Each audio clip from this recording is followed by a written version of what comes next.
Philadelphia for a short 2-game series against the Phillies, and then they will head north to Toronto to take on the Phillies at Rogers Center for 2 games. Well, one thing when you come to Citizens Bank Park that you can count on is the Philly fanatic. He is the best mascot in baseball as far as I'm concerned, and here he's mocking the pitcher just coming out of the bullpen. And I got to tell you, he understands baseball, and he relates very well to the players, and he is a very popular mascot here in Philadelphia. He was holding his right arm there. He doesn't know that Jay Happ is left-handed. Well, he should know Jay Happ is left-handed. He pitched for the Phillies. But the Philly fanatic has always given the players, especially the visitors, a tough time. And the Blue Jays are here for a quick 2-game series, and Jay Happ will get his first start of the season. Jay's not pitched in 12 days. So it's going to be interesting to see how he fares tonight. He himself said he's not thinking about that long layoff. You see the standings in the American League East, Pat, and it is jammed up top to bottom. Yeah, anybody can win this thing right here. You see the Yankees up the top, the Blue Jays down at the bottom, separated by just 2.5 games between those 5 teams. I think the team that stays healthy and the team that goes on a roll pitching-wise, if their starting pitching stays healthy, I think any one of these 5 teams can win the American League East. When you look at the Phillies and how they stand, they are a team that has been pretty much written off by everybody. But as we speak, they are a game over 500. And you see the standings, they are even closer in the National League East than they are in the American League East. The Braves atop the East, and they've lost 6 in a row, so they have really gone through a tough stretch. But the Phillies are hanging in there with the rest of those teams in the National League East. Let's take a look at the lineup for John Gibbons' Blue Jays. Jose Reyes, MELKY, CABRERA, Jose Bautista. Then down in the order, Brett Lawrie. He's got a .336 career interleague average. That's second on the Blue Jays all time to Tony Fernandez. And right behind him, COLBY Erasmus, who's riding a penny forward game streak with 3 home runs and 9 RBIs. And boy, oh boy, Rasmus is really looking like a dangerous hitter right now. Hitting everything that's thrown up there. This is Kyle Kendrick, now in his 8th season with the Phillies, but just his 2nd full season in the starting rotation. He's in the midst of a career-high 7-game losing streak. In fact, he's winless in his last 12 starts. Looking for his first win since August the 6th of last season. Kyle Kendrick is now 29 years old. He is from Washington State. He was a multi-sport athlete in high school in Washington. He was a 7th-round draft pick of the Phillies in 2003. Defensively behind Kendrick, the Phillies have kicked it around a bit so far. They've committed 17 errors. Tonight it's Don Mayberry Jr. in left, Ben Revere in center, and Marlon Byrd in right. Jason Nix, the former Blue Jay, at third base. Freddie Galvis taking over for the injured Jimmy Rollins at short. Chase Utley and Ryan Howard at second and first respectively, and the veteran Carlos Ruiz behind the plate for Kyle Kendrick. Galvis making just his 2nd start at shortstop this season. You mentioned Jimmy Rollins. Their manager Ryan Sandberg said he felt a little something, but he's fine, and it's a groin injury, so he is out. Galvis is in. Tough to lose your shortstop, but they expect Jimmy Rollins to be back very quickly, if not in this series. So Jose Reyes steps in. Reyes has 180 hits against the Philadelphia Phillies in his career. That's the most of any active player, and maybe this will be the spot that gets him going a bit. Yeah, he's showing signs, a few of them here and there. That double to right center field the other day was a good sign that maybe he's coming out of it. Ball off the plate, 2-0. Reyes has hit well against Kendrick in the past. He has a .394 career average. That's 33 at bats, and they have faced each other a lot. There's a drive deep to right, and Marlon Byrd is back, and Reyes continues to hit well against the Philadelphia Phillies. A leadoff home run for Jose Reyes. This is a hitter's ballpark, Citizens Bank Park, and if you don't get the ball down, you're going to see a lot of runs scored in this 2-game series. This is just the 3rd home run by Reyes against Kendrick. 2-0 fastball right down Broad Street. And there it goes. Broad Street right here in Philadelphia. And Reyes rides it out of the ballpark. Boy, what a start for the Blue Jays. And the home runs have been prominent on this road trip. Number 2 for Reyes this season. Melky Cabrera. He goes after the first pitch. This Blue Jays lineup is about ready to bust out. For Reyes, that's his 19th career leadoff home run.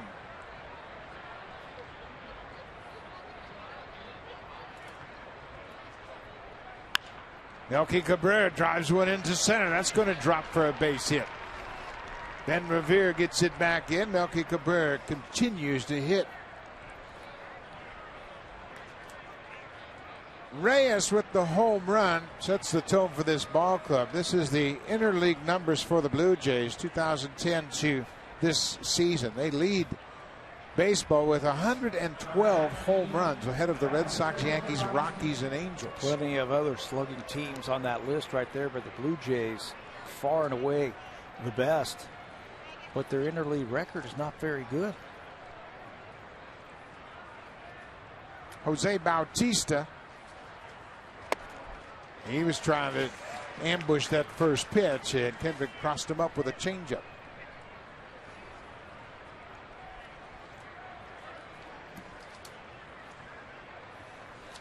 Nine home runs for Bautista. His 9th game against the Pirates, his former team.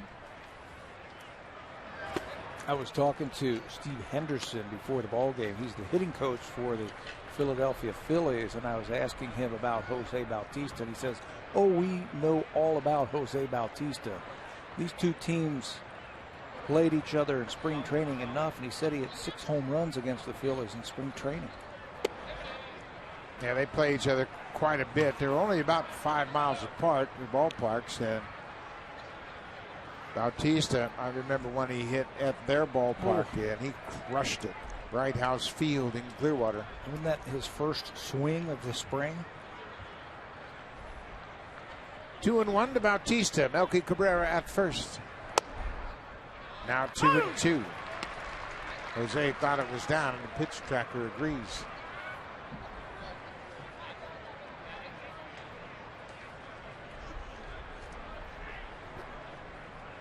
Bautista is 6th all-time on the Blue Jays home run list. He has 177 home runs as a Blue Jay. Hops this one up behind home plate. Ruiz throws the mask away and catches the pop-up. That's the first out of the inning.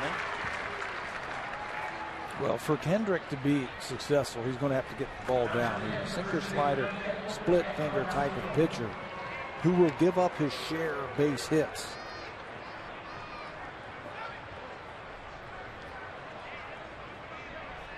Edwin Encarnacion gone through a little bit of a drought. He's 0 for his last 11. Breaking ball missed downstairs. Blue Jays as a club are starting to swing the bats much better overall. And we have seen Edwin's numbers jump lately. He's got 17 RBIs.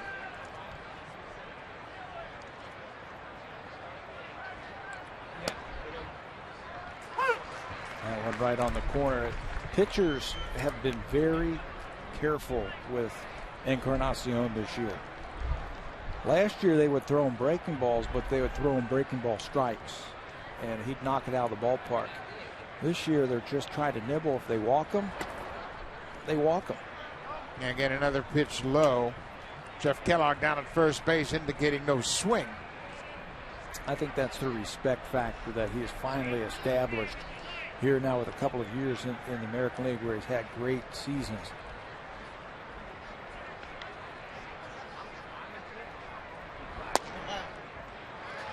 Encarnacion didn't like that pitch. It's a perfect spot down and away. And you're right, they're really focused on keeping pitches out of the middle to Bautista and Encarnacion. In the past, they would challenge Edwin and they would throw breaking ball strikes and he'd hit it out of the ballpark. Now the breaking ball is off the plate.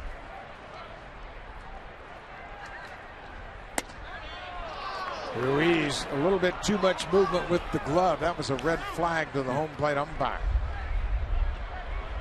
Full count, 1 out. Carlos Ruiz, the all-star catcher, really jerked that glove back toward the strike zone. There you see Juan Francisco, the third baseman, on deck. There goes Cabrera. Ball is ripped to third. Jason Nix across the diamond, and Encarnacion's out. Cabrera moves to second on the ground out.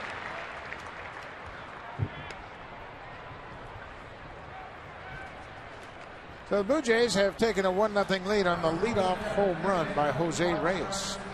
His 19th career leadoff home run. And his 181st hit against the Phillies. How about that? 181 hits against one team. Juan Francisco back at third base, trying to keep his bat in the lineup. Breaking ball for a strike as Kendrick gets ahead.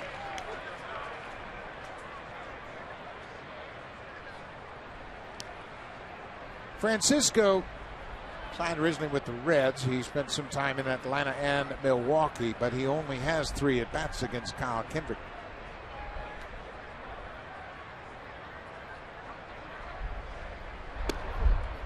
But the ball's running all over the place, both sides of the plate, and Kendrick is just really trying to make the perfect pitch. Because he knows how dangerous these teams are. First base is open, left-handed slugger at the plate. Being awfully careful here in the first inning. Tough pitch.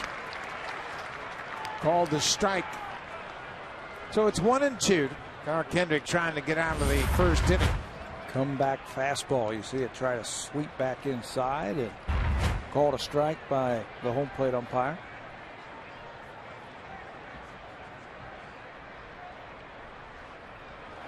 Way inside.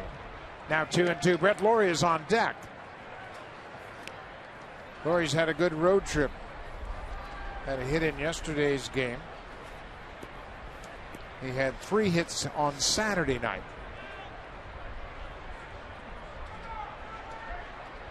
Two balls and 2 strikes, 2 outs. There's a pop fly down the left side. Slicing over, and that's a fair ball. Melky Cabrera is going to come in to score. That ball looked like it was going to slice well foul, but the wind is blowing from left field across the field toward the right field foul pole. Francisco probably assumed it was going to be foul. Mayberry's got a long way to run, and this ball hits just inside the chalk line. And normally that's the shortstop's ball right there, but that exaggerated shift came back to hurt him that time. Clearly a fair ball down the left field line. The shortstop Galvis was behind second base, so there was no way that he was going to go and get that one, and no way that the left fielder was going to get it. So chalk one up for that shift not working. Brett Lawrie with Francisco at first. Lawrie goes after the first pitch, and this is popped over the Blue Jays dugout. Well, after that last base hit by Francisco, the defenders are going to have to be wary of that ball to left field. If it looks like it's going to go into the seats, you might want to stay with it a while. There are the flags blowing from left to right, and it's a pretty stiff breeze. So the Blue Jays are up 2-0. They've already collected 3 hits against Kyle Kendrick.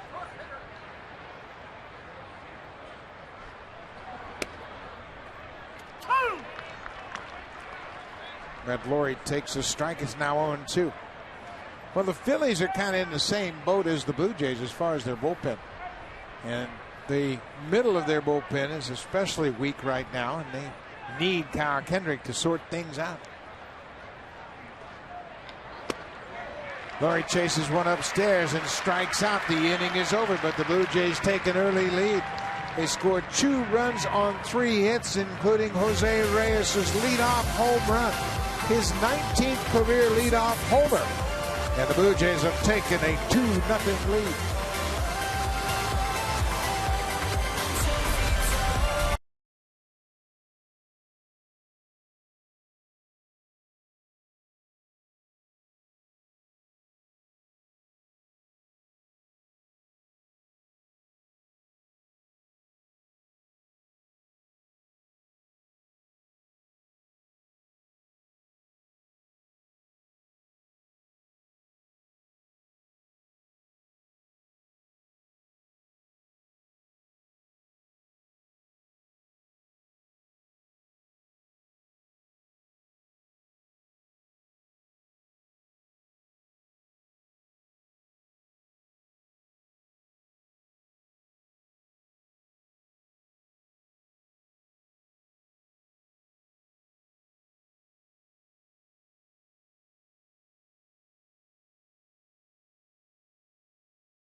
Philadelphia Phillies. Now let's take a look at the Philly lineup tonight. Ben Revere is the top of the order, shortstop Freddie Galvis, Chase Utley, and then Marlon Byrd is the cleanup hitter. Marlon Byrd over his last 8 games has hit over 400. He's hit a couple of home runs and driven in 10. And then right behind him, the first baseman, Ryan Howard, he drops into the 5th spot. And Ryan Howard has done a good job in hitting the home runs in interleague play. He has hit 30 interleague home runs. Be careful with him. Jay Happ will get his first start of the season after pitching out of the bullpen for 3 games this year. He started the season on the DL, and he's well rested for this start. He last worked in a game 12 days ago against the Baltimore Orioles. So it'll be interesting to see if he is sharp after not pitching for 12 days. Ben Revere takes a strike. Ben Revere is a threat to bunt with that. Juan Francisco is well in on the edge of the grass to try to discourage Revere from dropping one down. He doesn't have to drop one down. He singles one into center field. Ben Revere has a leadoff single. The Blue Jays have committed the fewest errors in baseball. The outfield has been terrific with CABRERA, RASMUS, and Bautista. On the infield, Juan Francisco starts at third base, Reyes at short, Laurie is at second base, Encarnacion's the first baseman, and Josh Thole gets the start tonight, with Deanna Navarro still hurting with that right leg problem. And Juan Francisco has fielded quite well at third base. Started a couple of double plays. He has looked good over there when he's got to the ball. Number 2 spot is normally held by Jimmy Rollins. He's out with a groin injury. Freddie Galvis is just 1 for 31 this season. That's why he has got that 0.32 batting average. 2-0. Jay Happ knows this team well. Obviously, this is the team he signed with originally. And Jay Happ is back pitching against the Phillies. This is his 3rd career start against his former team. This is a pop-up on the infield. Brett Laurie calls for it and makes the catch. Galvis is retired.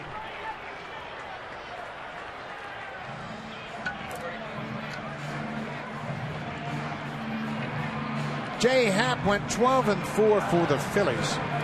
2009. He finished Rookie of the Year, voting him 2nd that year, and that's his best season to date. Yeah. And he knows how to pitch in this ballpark. This is a very good hitter's ballpark. If you're a fly ball pitcher, that doesn't spell like you're going to have a lot of success here. But Jay has been able to throw that fastball up. Chase Utley, the second baseman, takes a first pitch strike.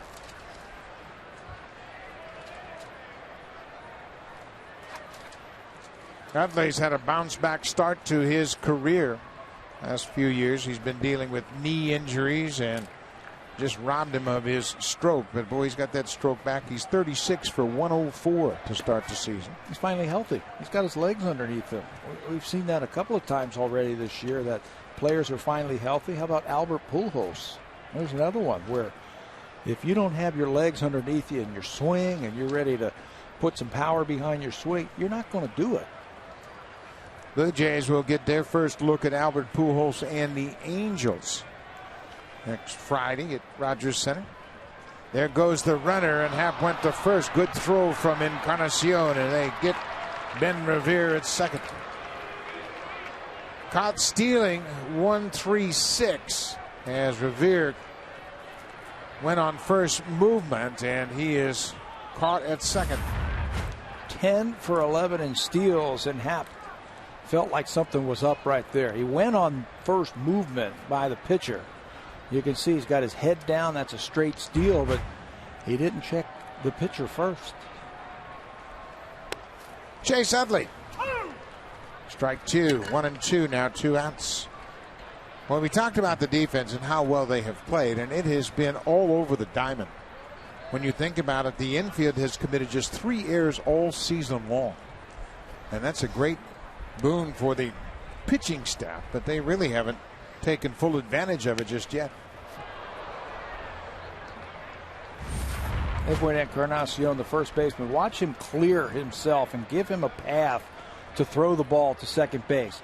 You want to run and attack that baseball. You don't want to lay back at first base, catch it, and then try and throw it. Cut the distance down between the pitcher. Create that open lane where you can throw to second base. Excellent work right there by Encarnacion.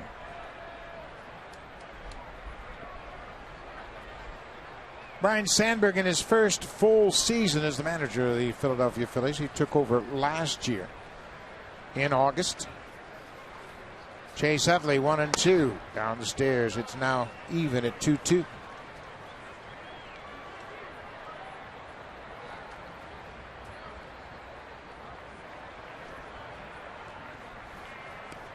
This Philly team has gotten old together. And when you look at them, they're all 35, 36 years old. The core has gotten old. Chase Utley flies out to Melky Cabrera. Turnaround inning for Jay Happy. Gives up a leadoff single, but 3 up, 3 down.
He's in the top of the second inning, and he's made some very productive changes of late. Over the years, take a look at this, what we found. In May of 2012, he's got the bat on his shoulder. Now, hitters are always looking for ways to improve and maybe find something that feels comfortable. Then in July 2012, it was up off his shoulder, out over the plate, and his front side has opened up a little bit, and he's a little bit more upright. Then earlier this year, the hands are out in front, April 2014, and now May 2014. He's got the bat right off his shoulder in a very good angle, a nice hitting angle. Hands relaxed. When your hands are like that, it just relaxes your whole upper body. And I was talking to him today, and he says he's starting to feel really comfortable at the plate, and the pressure, you know, is really tough on him. He feels like the pressure's off now. You can see how relaxed he is at the plate with his hands. And he had a great series in Pittsburgh. Well, he sure did. He hit that long home run to left field, and then he hit the grand slam to right field off Edinson Volquez on Sunday. 7 home runs and 110 at-bats.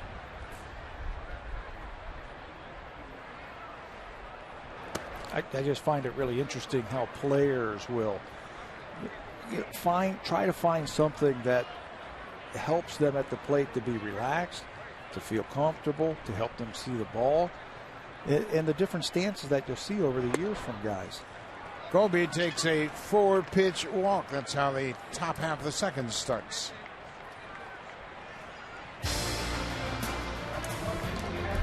Blue Jays on Sportsnet, brought to you by the 2014 Honda CR-V. Honda, proud to be the official vehicle of the Toronto Blue Jays, and by Home Hardware, homeowners helping homeowners with expert advice. Great shot of Citizens Bank Park here in Philadelphia. Josh Tholey's the number 8 hitter. Rasmus with the leadoff walk. Thole Off to a great start with the bat. He's batting .419. He has 13 hits in 31 at-bats. And now he's getting a little more playing time other than just being the catcher for R.A. Dickey.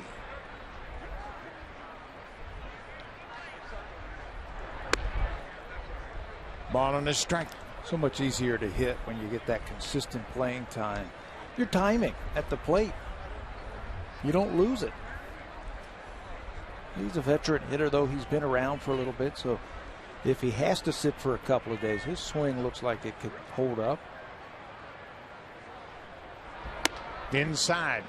I think the biggest thing for THOLE is now he is in his second year in the organization. Doesn't feel like he has to prove anything to anyone. Last year, in his first year, he was pressing to make an impression with every single swing of the bat. And he admitted that, too, that he was trying to do a little bit too much at the plate instead of just playing his game, which is hit the ball the other way. COLBY RASMUS doesn't have a steal attempt yet. He's got great speed, but he's never been one that will steal a bunch of bases. There's a lot more to stealing bases than just flat out running speed.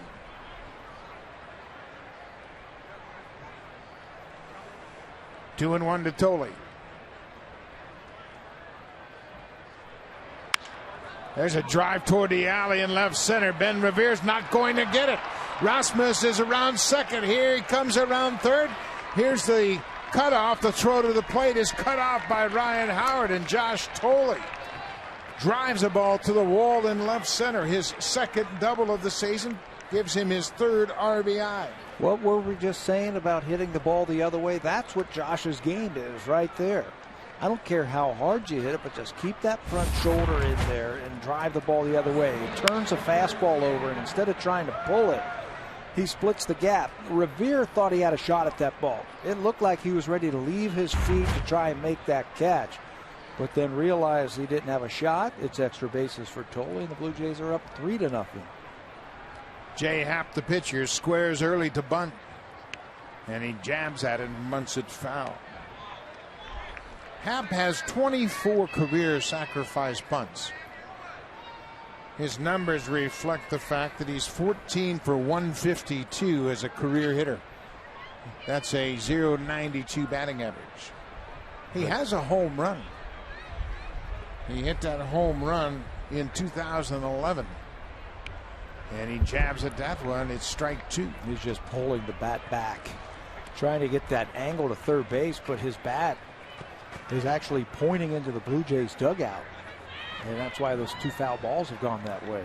Yeah, it's just a matter of physics. You got to create a better angle. Put that bat head. You know what he should do? He should take the barrel of the bat and point it right at the third baseman and leave it there. Squares early again. 0-2 pitch, and he bunts it on the ground, and that'll be a foul for strike three. So Jay Happ can't get the bunt down. He strikes out on the foul bunt attempt with 2 strikes.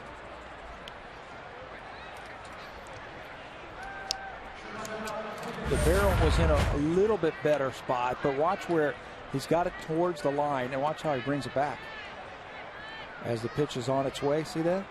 He's got to keep the bat pointed right at the third baseman and keep that angle out towards the playing field. Keep the barrel up on top of the baseball, and you'll bunt it into the ground. Jose Reyes homered in his first at bat. Jump started the Blue Jays tonight. Reyes with a good cut fouls it back. Jays lead at 3-0 early. Reyes right at 200, and we had suggested that maybe this will be the stop that gets Reyes' bat going. The ballpark and the pitcher. Right now, Kyle Kendrick doesn't have anything to get the Blue Jays out. Right now, he's not throwing the ball where he wants to. Bouncing ball, and they've got THOLE hung up between second and third. Nix runs him back, and Reyes is going to go into second. THOLE kept the rundown alive long enough to allow Reyes to move into scoring position. So THOLE is out, getting caught in between second and third. Kendrick with a quick reaction on the comeback. Tough play for the runner at second base. You got to make sure that ball gets by the pitcher. They run him back. Now, I thought that Nix, the third baseman, could have run him further back to second base and squeezed the runner in just a little bit more, and that'll left Reyes at first base. But he let go of the ball too quickly. Melky Cabrera has singled and scored already tonight. Reyes in scoring position at second.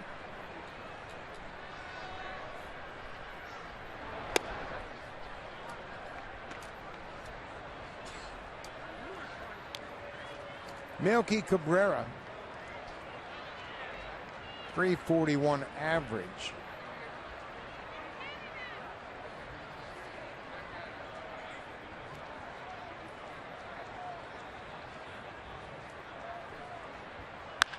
Rips it to first. Howard is there. He'll go to the bag and end the inning.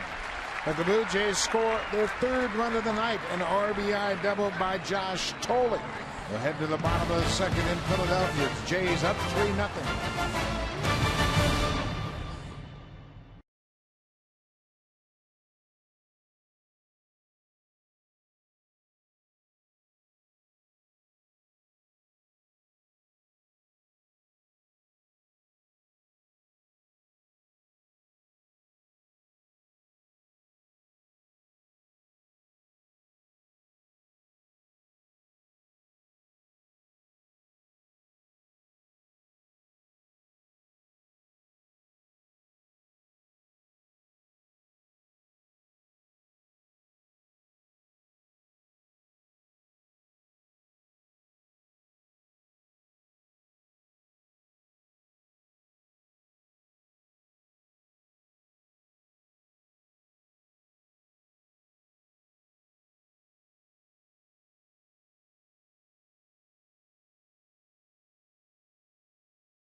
Canada and Little League Canada. Guelph, Ontario, May 9th, 10th, and 11th at Royal Distributing Athletic Center.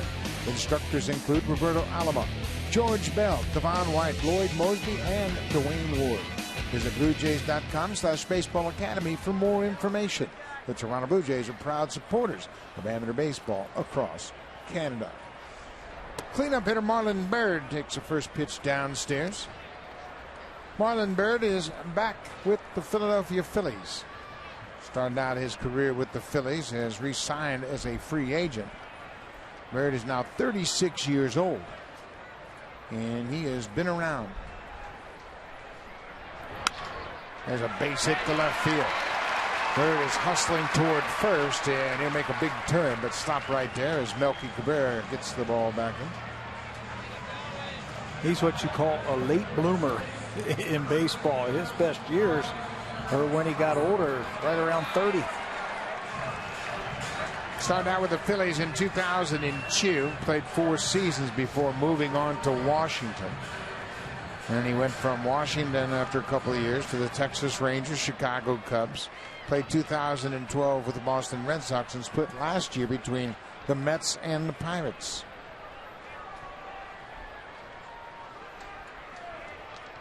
Big Ryan Howard batting 5th tonight. Jay Happ throws a first pitch strike. You talk about a late bloomer. Here's a late bloomer for you, Ryan Howard. He was a 25-year-old Rookie of the Year in 2005. But he had a roadblock ahead of him. A fellow named Jim Thome was playing first base for the Phillies. Howard was drafted in the 5th round of the 2001 draft. out of Missouri State University. Used to be Southwest Missouri State. Not really a hotbed of baseball players.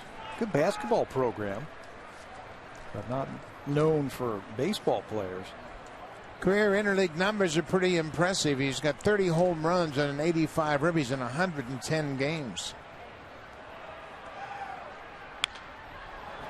He has been plagued by leg problems. Last few years have really been disappointing for Ryan Howard and the Phillies. When you look at his numbers early in his career, 2006 through 2011, his average season, 44 homers and 133 RBIs, and then the injury occurred after 2011, 244, and his numbers dropped off dramatically. Jay Happ strikes him out. You see those pitches down and away. He made good pitches to Ryan Howard for his first strikeout of the night. Pitchers and the hitters will pick up on this. Josh Thole frames that one. Happ looked like he wanted to go inside, and he got the call right there from the home plate umpire, Dan Bellino. But the pitchers should pick up on that, and the hitters should pick up on that, the strike zone is a little bit wider tonight. Carlos Ruiz, the catcher. Ruiz, like majority of his teammates, in his mid-30s. Goes after the first pitch and fouls it off. He's 35 years old. He is Panamanian. And Ruiz was signed by the Phillies as an amateur free agent in 1998.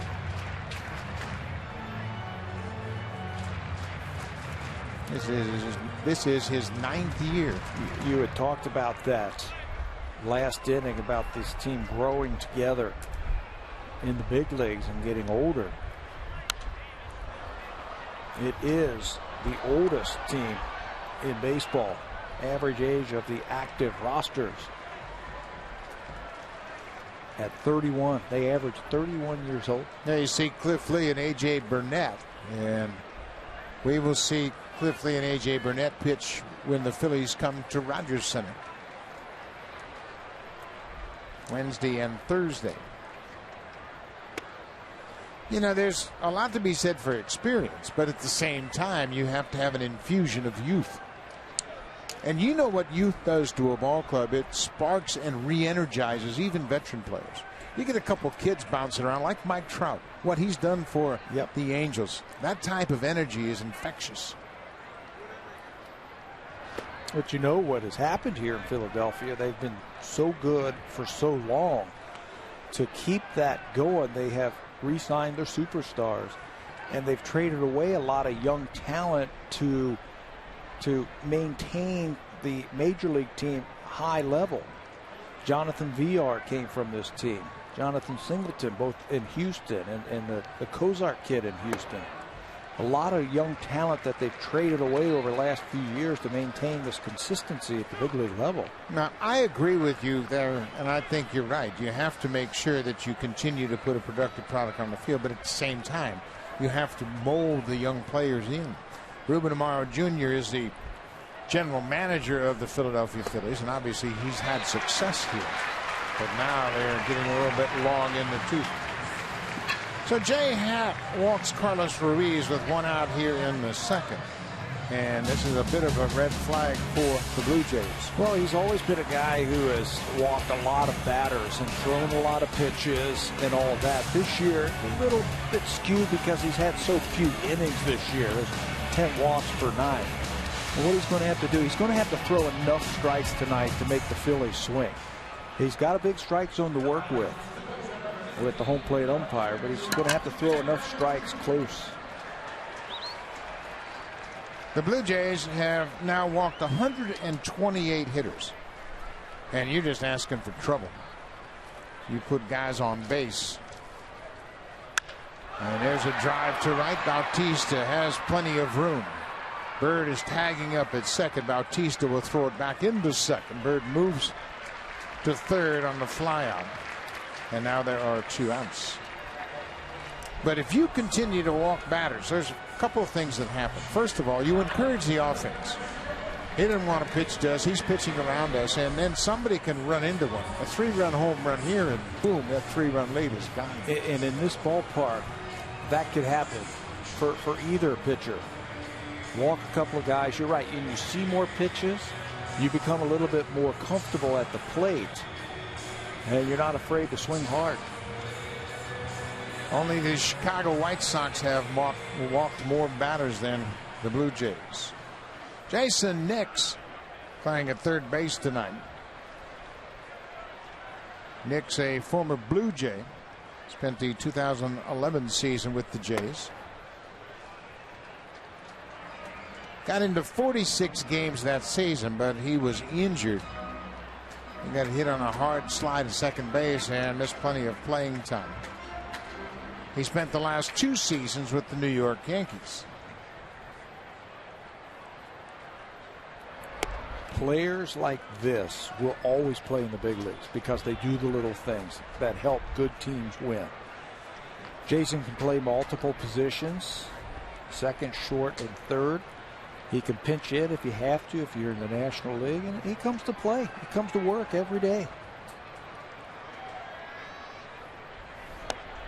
What do we call these guys? Lunch pail guys.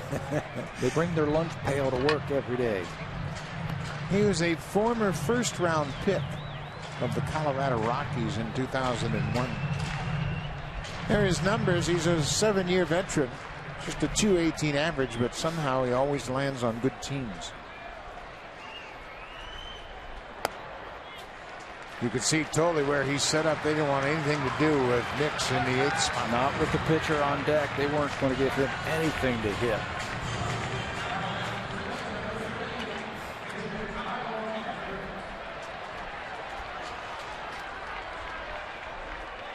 So Kyle Kendrick is 1 for 9 this season as a hitter.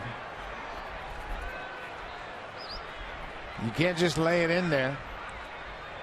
Kendrick and Happ, former teammates here in Philadelphia. And there's a good quality strike to get ahead. He laid it right in there. That is the most dangerous pitch after one of those unintentional walks like that.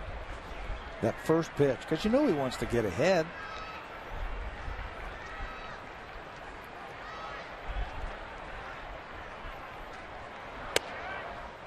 Oh, and 2. This is one of the benefits of being a pitcher in the National League. Pitch around the 8th, hitter, strike out the pitcher, and then you're out of the inning. You can't play that game in the American League. Everybody can hit up and down. Now you got to finish it off right here. You didn't want to pitch to Nix. You got the pitcher. You got him in a hole. Now finish him off. Pretty good gut.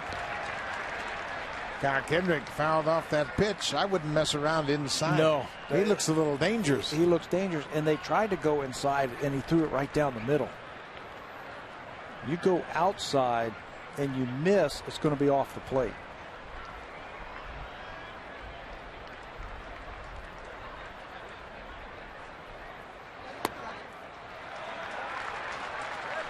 One and 2, 2 outs. Blue Jays have a 3-0 lead early.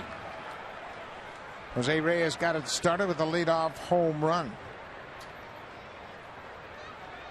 Juan Francisco had a bloop RBI single, and Josh Thole an RBI double. Happ set. Now he backs off. Josh Thole says, let's go through the signs again.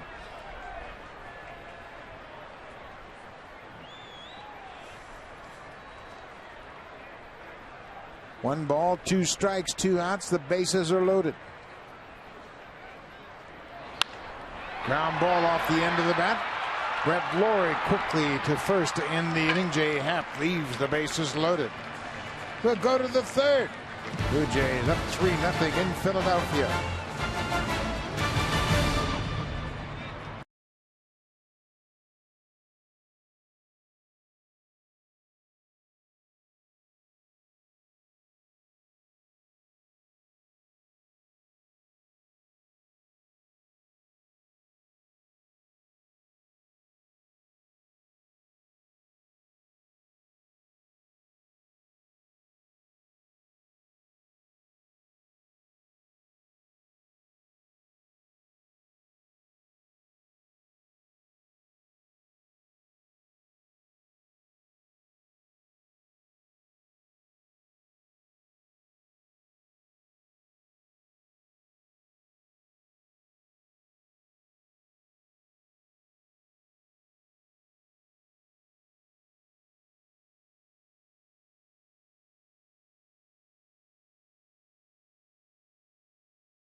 Sportsnet.ca is your home for MLB Live Tracker, real-time scoring, batter pitcher matchups, spray zones, and you can vote for the player of the game. MLB Live Tracker, only on Sportsnet.ca.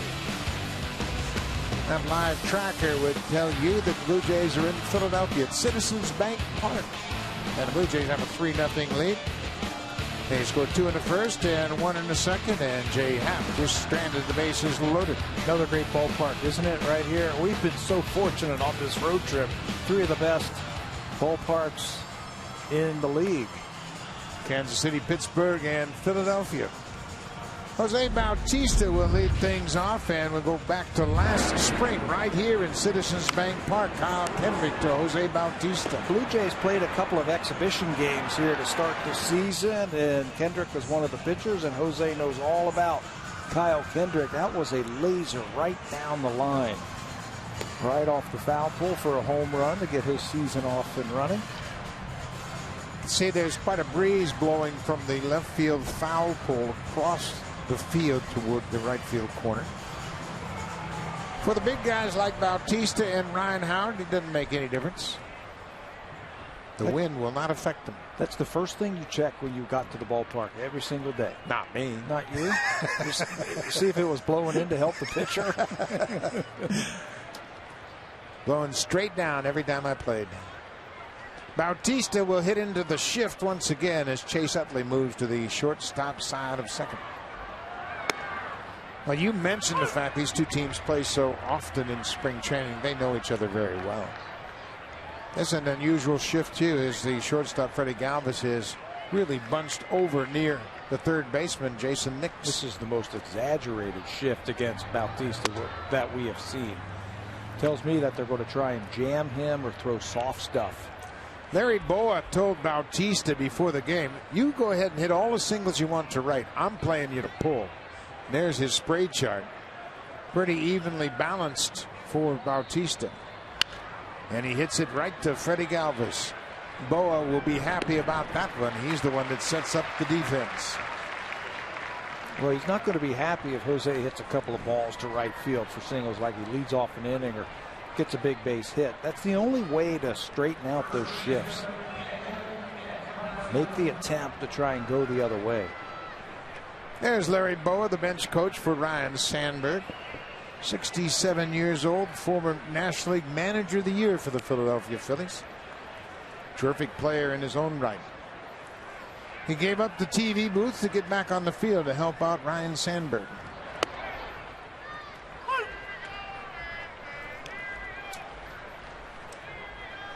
Boa and Sandberg were traded together from Philadelphia to the Chicago Cubs in a deal that brought Ivan De Jesus back to Philadelphia.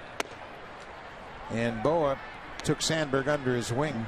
And now Sandberg has asked Boa to come back and help him launch his managerial career. Played next to Larry in Chicago when they put him at third base, and then formed the combination in 1984 when they moved him to second.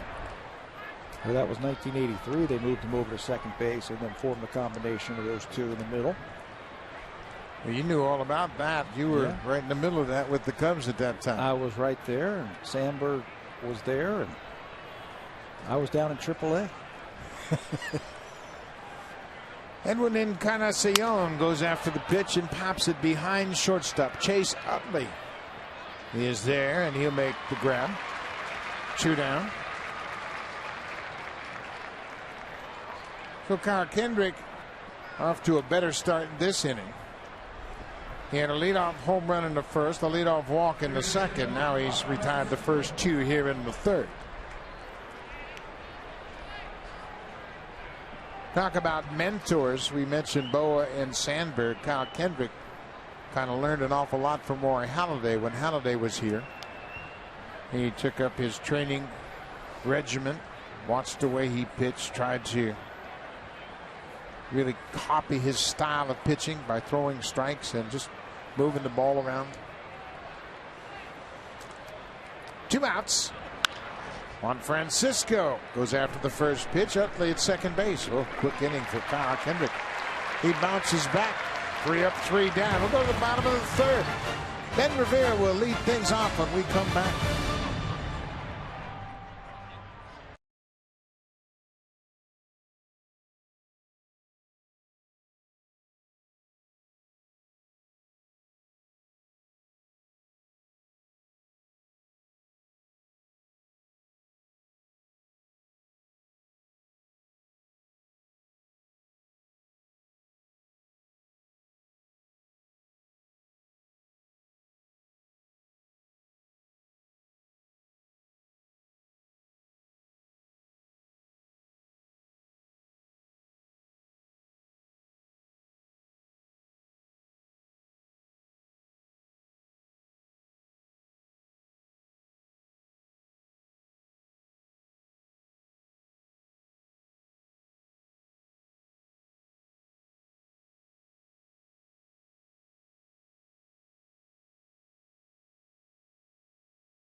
Carlton is synonymous with baseball around here. The Hall of Famer picked up 241 of his 319 career wins with the Phillies, but he made his major league debut in the Cardinals organization. And he debuted with Winnipeg of the Northern League in 1964. He went 4-4 in 12 starts for the Golden Eyes. And then he moved up to the Western Carolina League, where he went 10-1. And finally ended up in AA Tulsa. Steve Carlton, left-handed pitcher for the Philadelphia Phillies, got his start in Winnipeg. I did not know that. That's a nice little feature there. The did you know? And I'll also tell you that he didn't spend much time in the minor leagues. He was really young when he got to the big leagues with the Cards. Yeah, he was 20 years old, and he was a terrific pitcher, obviously a Hall of Fame pitcher. Ben Revere chops it towards short. Reyes in time. One pitch, one out for Jay Happ here in the bottom of the third. Carlton had one of the greatest seasons ever for the Phillies. As this ball is hit, Reyes knows he has to hurry. Has a little trouble getting it out of his glove, but plenty of time to get Revere at first base. Didn't he win something like 27 games and the team won 59 or something like that for the 71 Phils or whatever it was? 72 Philadelphia Phillies. He was 27-10 with a 1.97 ERA, and the Phillies won 59 games. Wow. That's almost half. How about that? All by himself. Terrific pitcher and a great athlete. He could swing the bat. But he really was a dominant pitcher. 20-game winner 3 times in his career. Actually, more than 3 times. He was 6 times a 20-game winner. He led the league in wins 4 different times.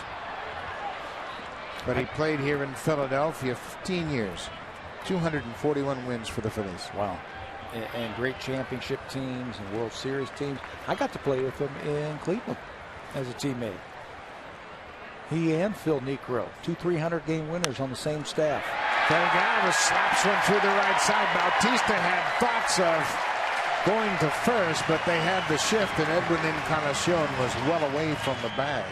That's the second hit of the season for Freddie Galvis. Blue Jays on Sportsnet, brought to you by the 2014 Honda CR-V. Honda, proud to be the official vehicle of the Toronto Blue Jays.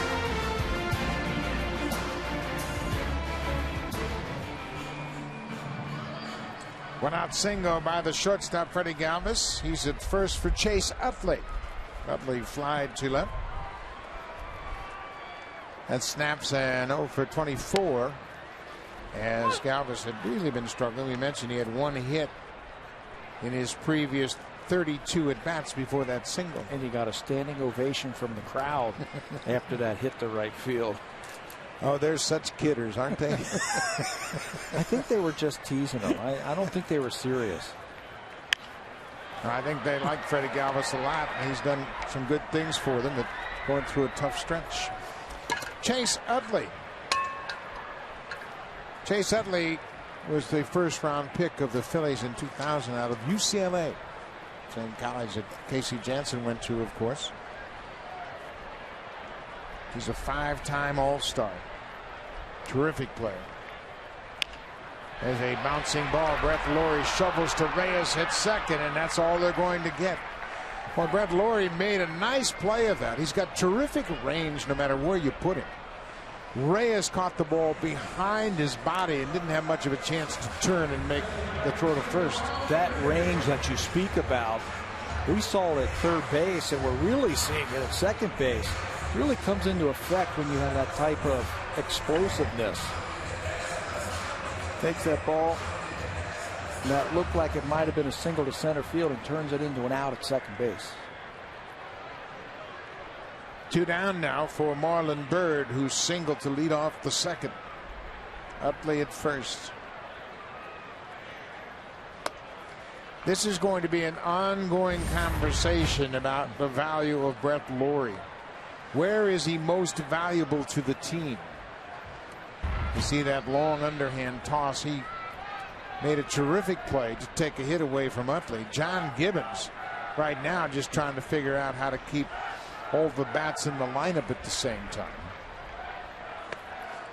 Lowry is the 7th different second baseman to start for the Blue Jays. Well, they've never had really a replacement at third base for him, that if they ever wanted to move him over to second base.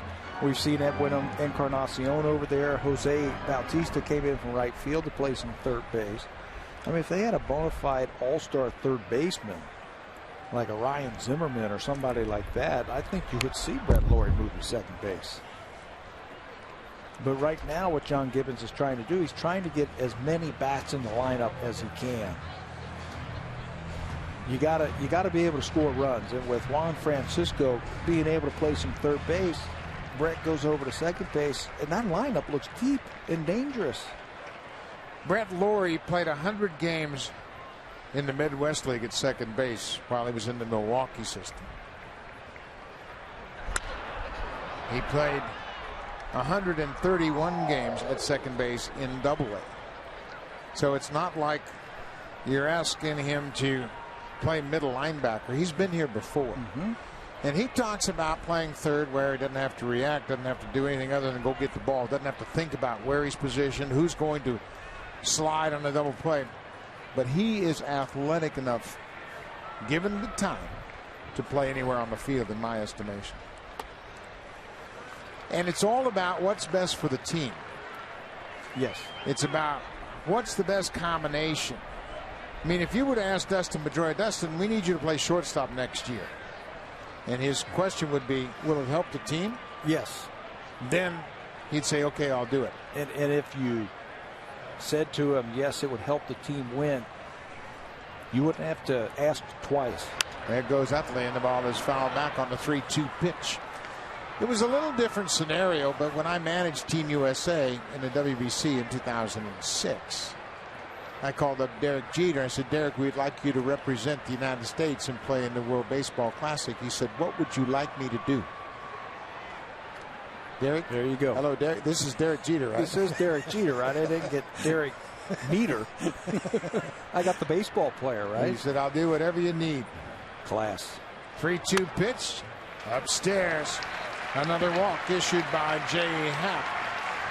That's the third walk, albeit the walk to Jason Nix was almost intentional as he pitched around Nix to get to the pitcher spot. Well, here's the scenario you were talking about last inning. Those walks give you a little bit more information, and it gives you a chance to put runners on and a home run hitter at the plate. Well, and this is something the Blue Jays do all too frequently. Ryan Howard is getting his second at bat in the third inning. And you're just asking for trouble if you're going to have these guys come up 5 times a game. Howard goes after the first pitch. 0-1. Howard is just 0 for 3 against Jay Happ for his career.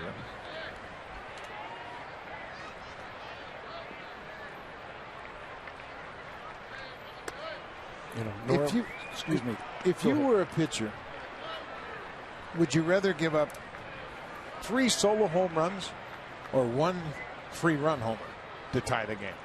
How did the other guys get on? Well, that's 3 solo home runs. Yeah. Did I walk the other 2? You walked them. 1 swing of the bat and you're tying. I'd rather give up 3 solo homers. 2-1. Because I know I'm challenging them and I'm throwing the ball over and I'm giving my defense a chance. We talked about it. The Blue Jays have committed the fewest errors in the majors. They've got athletes all over the diamond.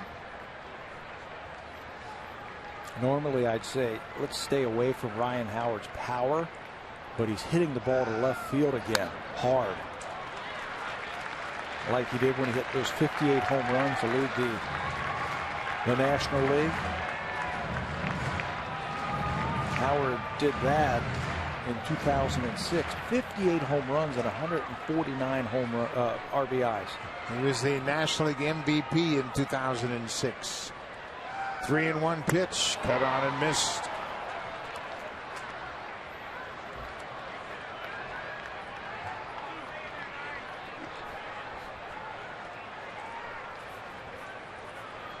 Chase Utley reached on a fielder's choice. He's at second. Marlon Byrd walked. He's at first. They'll be off on the pitch. There they go. Strike 3 call. Ryan Howard caught looking and a fastball away. Howard has been called out twice. Phillies strand 2 more. When we come back to Philadelphia, Brett Lawrie will lead things off. Lawrie swinging a hot bat, then Colby Rasmus and Josh THOLE.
Auction. It'll take place May 15th. There are lots of great prizes up for bid.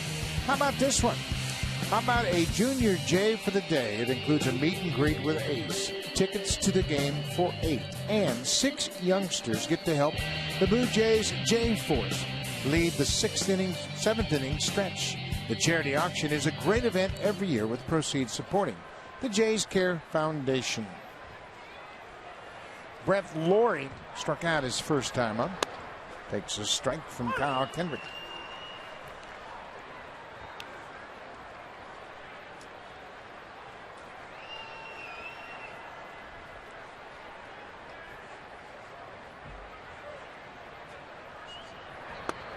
Off the plate inside.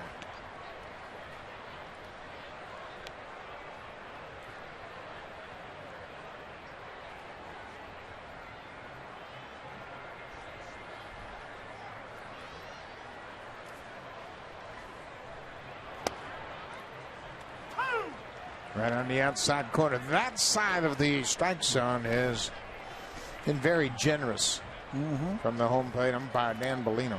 And that's where pitchers have been pitching Brett Lawrie. He's in a little bit of a hot streak on pitches that are up and in. Pitches that he can come get. His pitches down and away or up and away, he's had trouble catching up to it. 7-game hip streak for Lawrie. Extra base power. They got 3 doubles and a home run.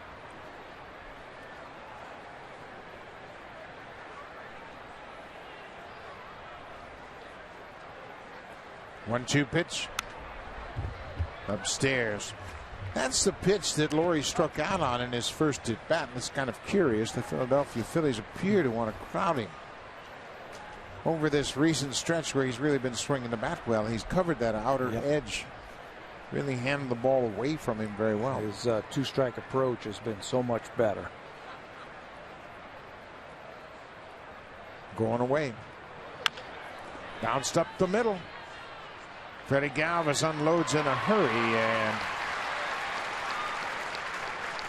Brett Lawrie really didn't get across the base the way he normally does, and I'm wondering if he's got something wrong with his legs.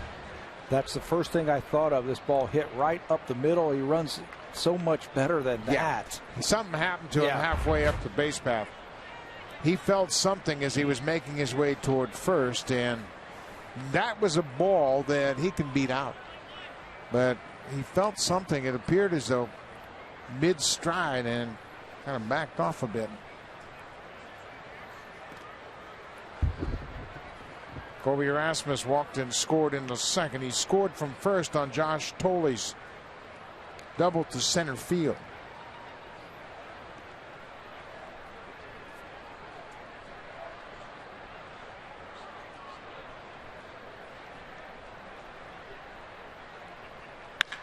There's a drive to deep center. Ben Revere is back. He's going to look up and watch it hit off the wall.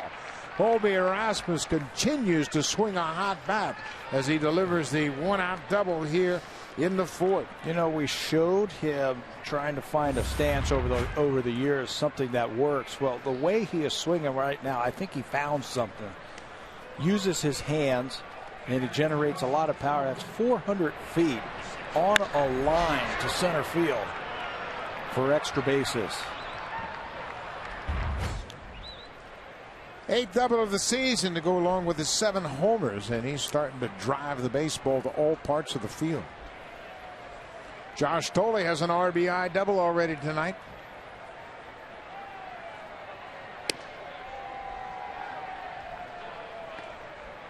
When Boston was at Rogers Center last homestand, Thole had a couple of hits and he was swinging the bat well. Johnny Gomes stepped in the box, and Thole was hitting over 500 at the time, and he says, "What are you trying to do, win the batting title?"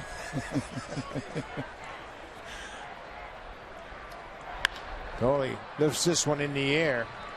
Routine fly ball for John Mayberry, and he makes the catch. 2 outs. Let's check in with Jamie Campbell.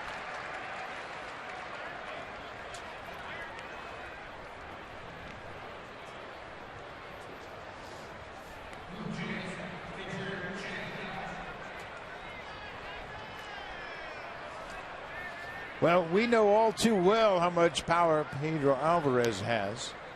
And he has got the power. He led the National League in home runs last year with 36. Jeff Locke was called up by Pittsburgh to make that start tonight. And playing the Giants, Yusmeiro Petit is pitching.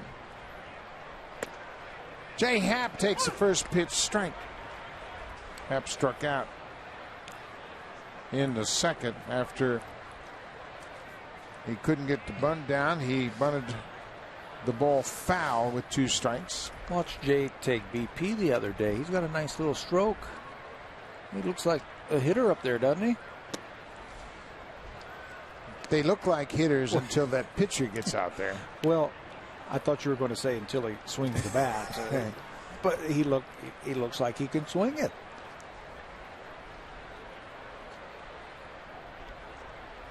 He's got promise right there.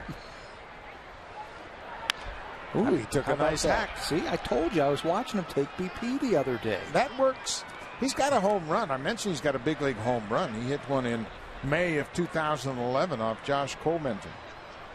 And he said, I got a long ball in the books. Yeah. Can't take that away from him.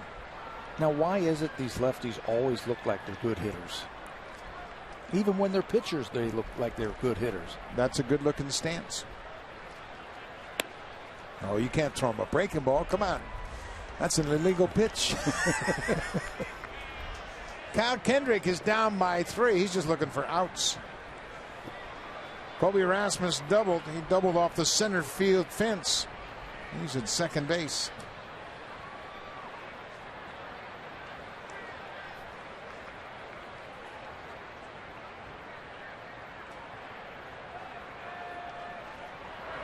Upstairs, I tell you who can swing the bat. Drew Hutchison. Yes. He hit home runs today in BP. And the players got all over him. They were getting all over Josh Thole, who was hitting in the same group as Drew Hutchison. Okay. So they were teasing Josh Thole that Hutchison had hit more home runs in BP than he did. 3-2 pitch, Reyes on deck. Swung on and missed. Jay Happ strikes out for a second time. We'll go to the bottom of the 4th in Philadelphia. The Jays up 3-0.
Has a moment to rest. He's got to think about all kinds of things, and now he's got to deal with an injury.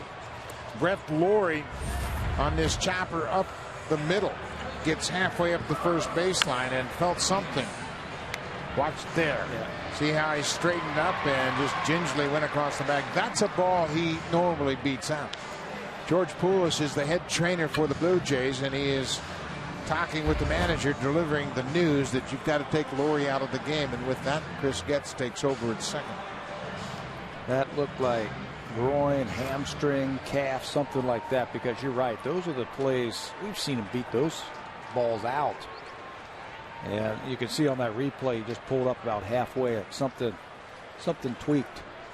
Now, that's too bad. Brett was playing great baseball. Hopefully it's nothing significant. Catcher Carlos Ruiz leads off for the Phillies here in the fourth.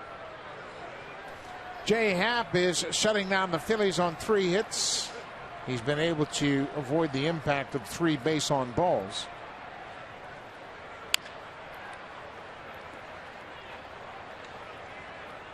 You know, everybody thinks that managing is just about X's and O's and putting guys in the field and taking pitchers out of the game and making out lineups. But boy, oh boy, you got a lot to deal with day in and day out.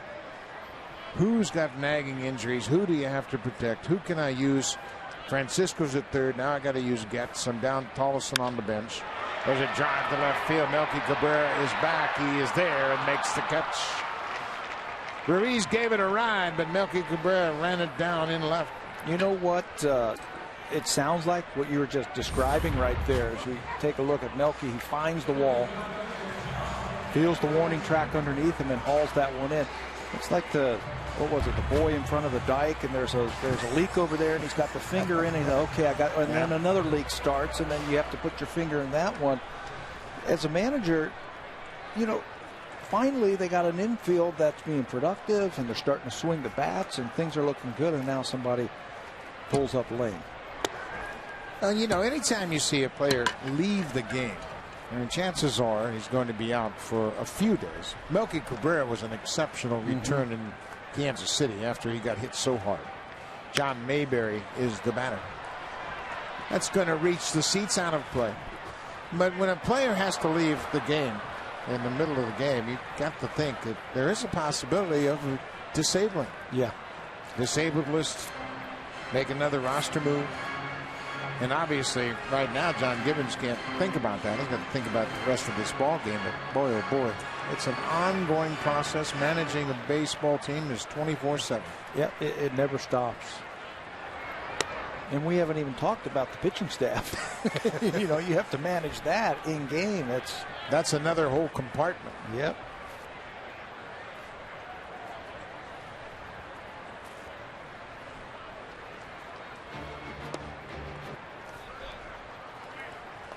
Jay Happ done a pretty good job considering he hasn't pitched in 12 days. He said that wasn't something he was going to focus on, but how can you not think about it? Wondering what kind of command you're going to have. It's off the end of the bat. Mayberry fouls it off the catcher. He did throw 2 2/3 innings in that outing against the Orioles in 51 pitches. So the Blue Jays feel like he can go 90 or 100 pitches. He hasn't pitched since then. He has thrown on the side, and he's gotten his work that way.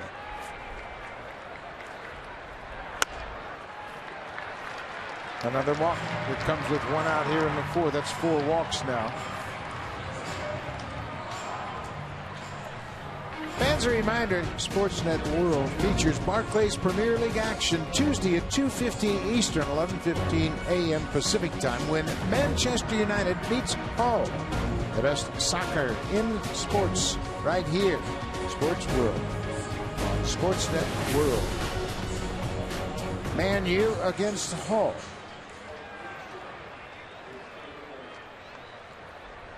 One out. Mayberry's at first. Jason Nix, the number 8 hitter.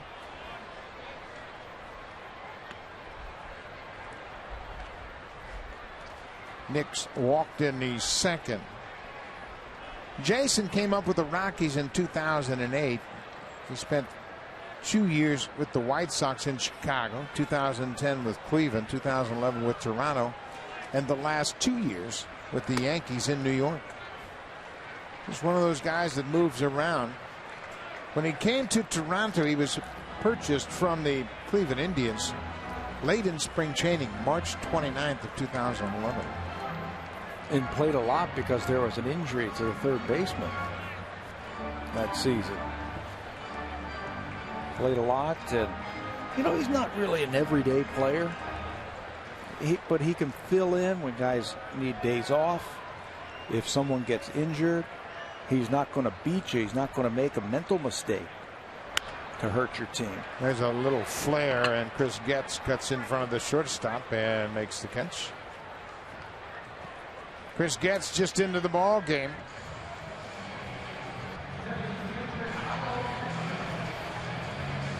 Taking over for Brett Lawrie. We have been informed that Brett Lawrie left the game with right hamstring tightness. And the status of Brett Lawrie? Day to day. Day to day.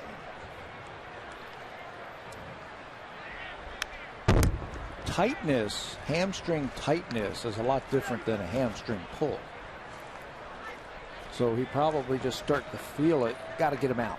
Well, you hope that's the case, that they got him out before anything happened. And you could see that he was well aware there was something amiss as he was making his way toward first. Now Kendrick hits it, and Jay Happ deflected it right to Chris Getz. Jay Happ takes a hit away from his former teammate and got a little smile on his face. Chris Getz was there to help him out.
May 11th, it's Mother's Day, and the Blue Jays will take on the Los Angeles Angels of Anaheim. It's a 1:07 start.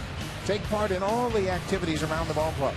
Call the Blue Jays for tickets at 416-341-1234. Or log on to BlueJays.com. Mother's Day. Take Mom out and enjoy the great ball game. Good crowd on hand. It was a nice afternoon here in Philadelphia. Started this ball game. It was 20 degrees. Clouds have rolled in a bit. It's cooled off, but it's much more pleasant than we have seen lately. I was able to go walk around Philadelphia a little bit today because it was so nice out. Jose Reyes will lead things off, and he got things started in a hurry in the first. Kyle Kendrick with an off-speed pitch over the middle of the plate, and Jose is starting to show some extra base power. He doubled in the game in Pittsburgh yesterday down the right field line, and now the home run here in the first at bat. He had a double on Saturday night against the Pirates. He hits this ball into the air. That's going to stay in the ballpark. Ben Revere, the center fielder, over, makes the grab. One down here in the fifth. But if Reyes can recapture the form he's had throughout much of his career, boy, he is going to be a terrific leadoff man in front of a very potent lineup. Well, he adds the element that the Blue Jays don't have a lot of, really, and that's speed. Jose is just 1 for 1 in stolen bases this year. I mean, he had the hamstring problem from spring training, and he just doesn't have the legs yet to steal bases consistently. But you're right. Get him at the top of that line. There's going to be a lot of RBI opportunities. Melky Cabrera shows bunt and takes a strike.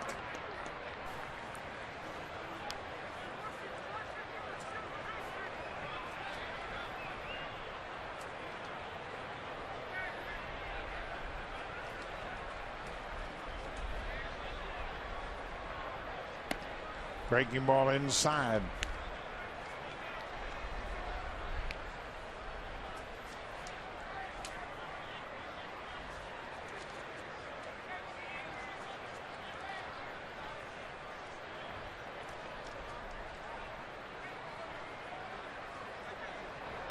Upstairs, right at the top of the zone. Looked like it was out of the strike zone according to the pitch tracker, but Melky Cabrera finds himself behind a ball and 2 strikes.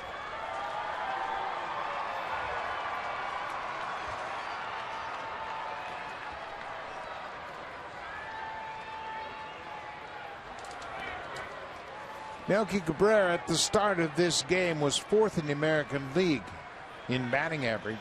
Shin-Soo Choo of the Texas Rangers, hitting .349, was number 1. Rajay Davis of the Detroit Tigers came in with a .339 average. Matt Wieters .337. Then Melky Cabrera at .336. Where did Rajay come from? I didn't know he was doing that well. Swinging a bat, playing every day. Strike 3 call. Cabrera takes that outside corner. 4th strikeout for Kendrick.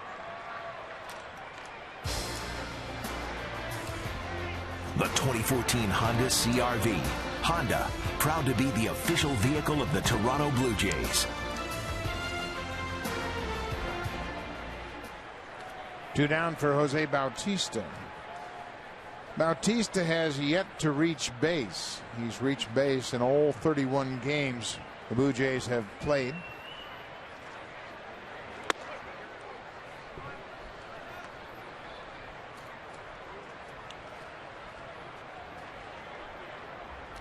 He simply hasn't gotten pitches on a consistent basis to hit. You know what's amazing about what he has done so far this year? He's hitting .294 coming into this game, and it leads the world in walks. They just won't pitch to it. But when they do, when they miss, he hits it hard. He's got 9 home runs. And we have watched and sat here and watched all season long. Pitchers nibble. They just will not give him anything good to hit. Last 2 weeks have been good for Bautista, including 3 home runs and 9 RBIs. Hits it hard. Freddie Galvis in the hole. It's short. Across the diamond. Good inning for Kyle Kendrick. Blue Jays go down in order. Kyle Kendrick has retired 5 straight.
and Joe Siddle. Broadcast experience and baseball IQ. Jerry and Joe calling the Blue Jays baseball all season long on Sportsnet 590, The Fan. They're along with their producer, Tom Young. And Joe Siddle will join us on Wednesday on the television broadcast. We'll give him a break from Jerry Howard for a few days and get him away from Jerry.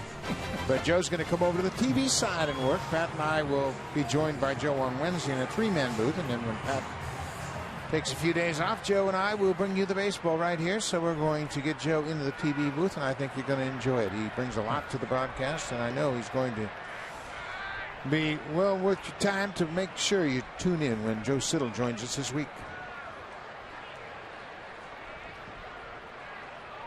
Ben Revere, the leadoff man, has singled. He was caught stealing in the first when he broke on J. Happ's first move, and Happ was coming to first. So he was caught stealing 1-3-6 on the play.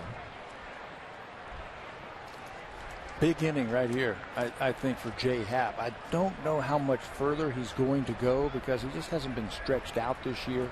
And he's got the 4 walks. You've got the lead. You're in the 5th inning. You know John Gibbons wants him to get through this inning so he has a chance to win the ball game.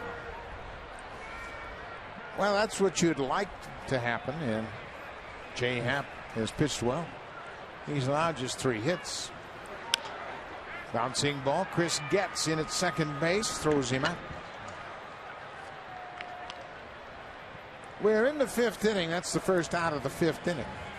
And Esmail Rogers is loosening up. The Blue Jays are in the 4th spot in their lineup in the top half of the 6th, so the pitcher spot isn't a concern right now. But if J. Happ can get through this inning, that might be it for him.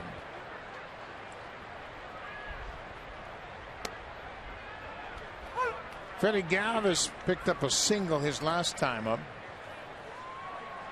He's playing at shortstop. Jimmy Rollins, their regular shortstop, injured a groin over the weekend, and he is day to day. Not thought to be a significant injury. In fact, Jimmy Rollins took batting practice tonight. Didn't see him on the field. I don't know if he took ground balls because of that, but he did hit on the field like you were saying. He looked fine to me. Yeah, I'm sure he'll be back in there shortly. J. Happ has thrown 75 pitches tonight as he pitches with 1 out in the 5th.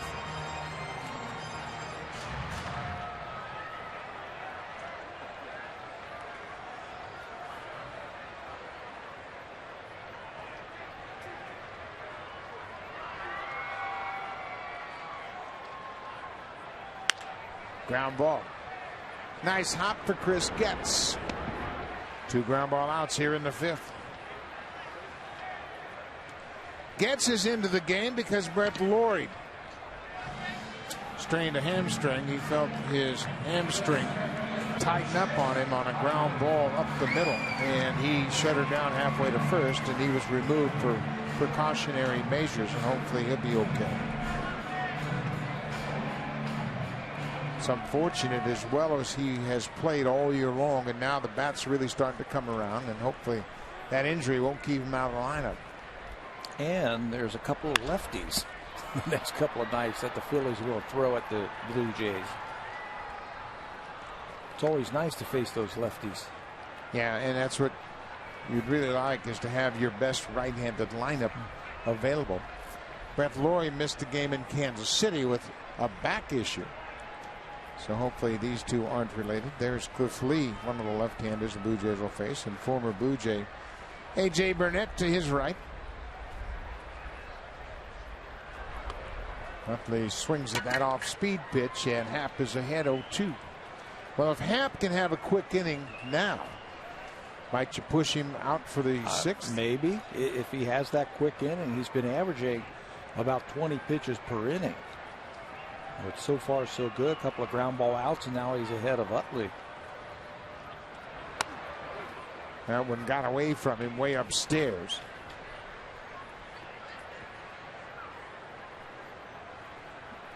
Sure be nice if the Blue Jays could get some consistent starting pitching to take them into the 7th and 8th inning. It made Pete Walker's job a lot easier as he mixes and matches with that bullpen. Ground ball. Chris Getz once again at second. Almost took too much time. Chase Utley is out by a half a step. 3 ground ball outs in the 5th.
Telecast is presented by authority of Rogers Blue Jays Baseball Partnership and may not be reproduced or retransmitted in any form.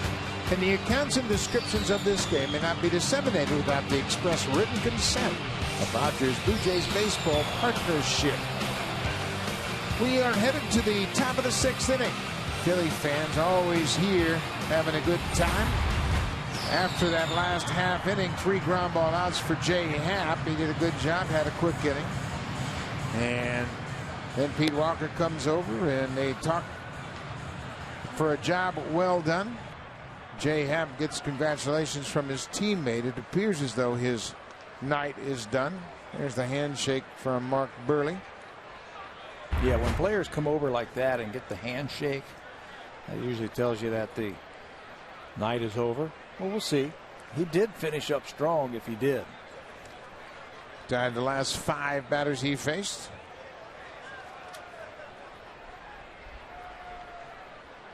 Edwin Encarnacion. Edwin has gone 0 for 2 so far. Blue Jays have just 5 hits, but they've made the most of those 5 hits. They've scored 3 runs. I think Edwin is ready to go deep. He has had a couple of pitches to hit tonight. Not that one. Wow, that's tough. He has had that called against him all night long. That borderline pitch at the knees, down and away. You can't get a strike any further away from you. They're coming inside. And missed. Off-speed pitch, and Carlos Ruiz wanted that pitch inside. And it turned out to be a pretty good pitch down and away like that off-speed pitch. Again, that's my point about the exaggerated shifts. You set up your shifts because of the way you're pitching to a hitter. Well, if you miss your spots, you're really going to cross up your defense. And there aren't that many pitchers in baseball that can hit their spots. Yeah. Greg Maddux isn't pitching anymore. No, he's retired. Mark Burley is pitching later on in this series.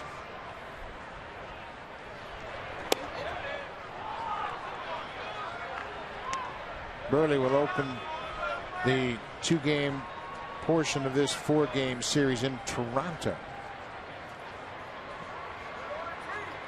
Oh, he's off to a great start.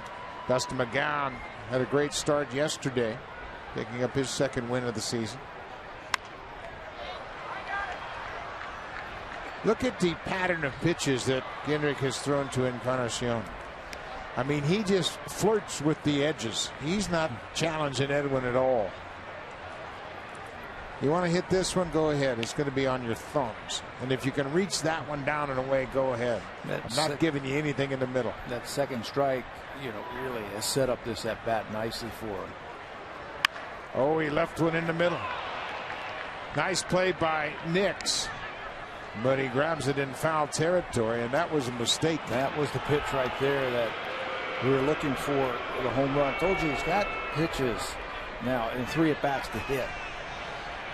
He hit a hard ground ball to the third baseman his first time up, a high pop up on a pitch that he missed. He should have hit that one. And then that one he should have hit hard.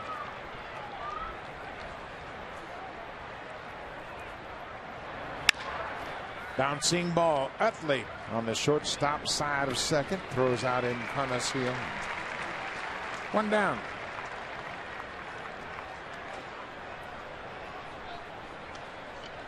Kyle Kendrick, kind of a tough luck pitcher here tonight. He gave up the home run to Reyes, first batter of the ball game.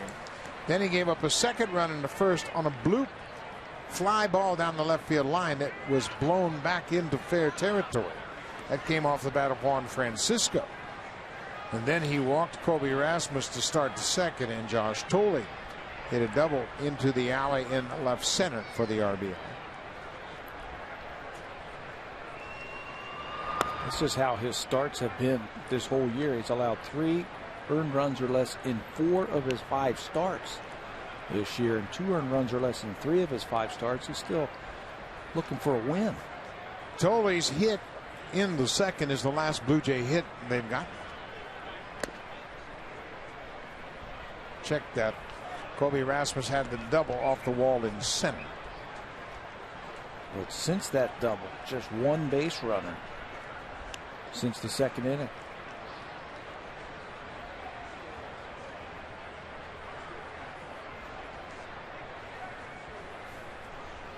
Juan Francisco 3-0. Francisco, for his last 10 games, has done some damage, and in that span of 10 games he's taken a few walks, so it shows you he is patient trying to hit strikes. He's got a 3-0 count, probably has the green light. Yeah, have to. He did. He'll take ball 4. So now Brett Laurie was in this spot behind Francisco, and in his last at bat in the 4th, he felt his hamstrings tighten up and he had to be removed from the game. Plays like this, we've seen him beat it out right there. He just pulls up a little bit and then jogs it in, and when he went back to the dugout, informed him that the hamstring tightened up. So this will be the first at bat of the game for Chris Getz.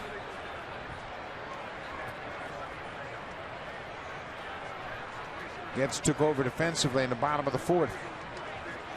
At second.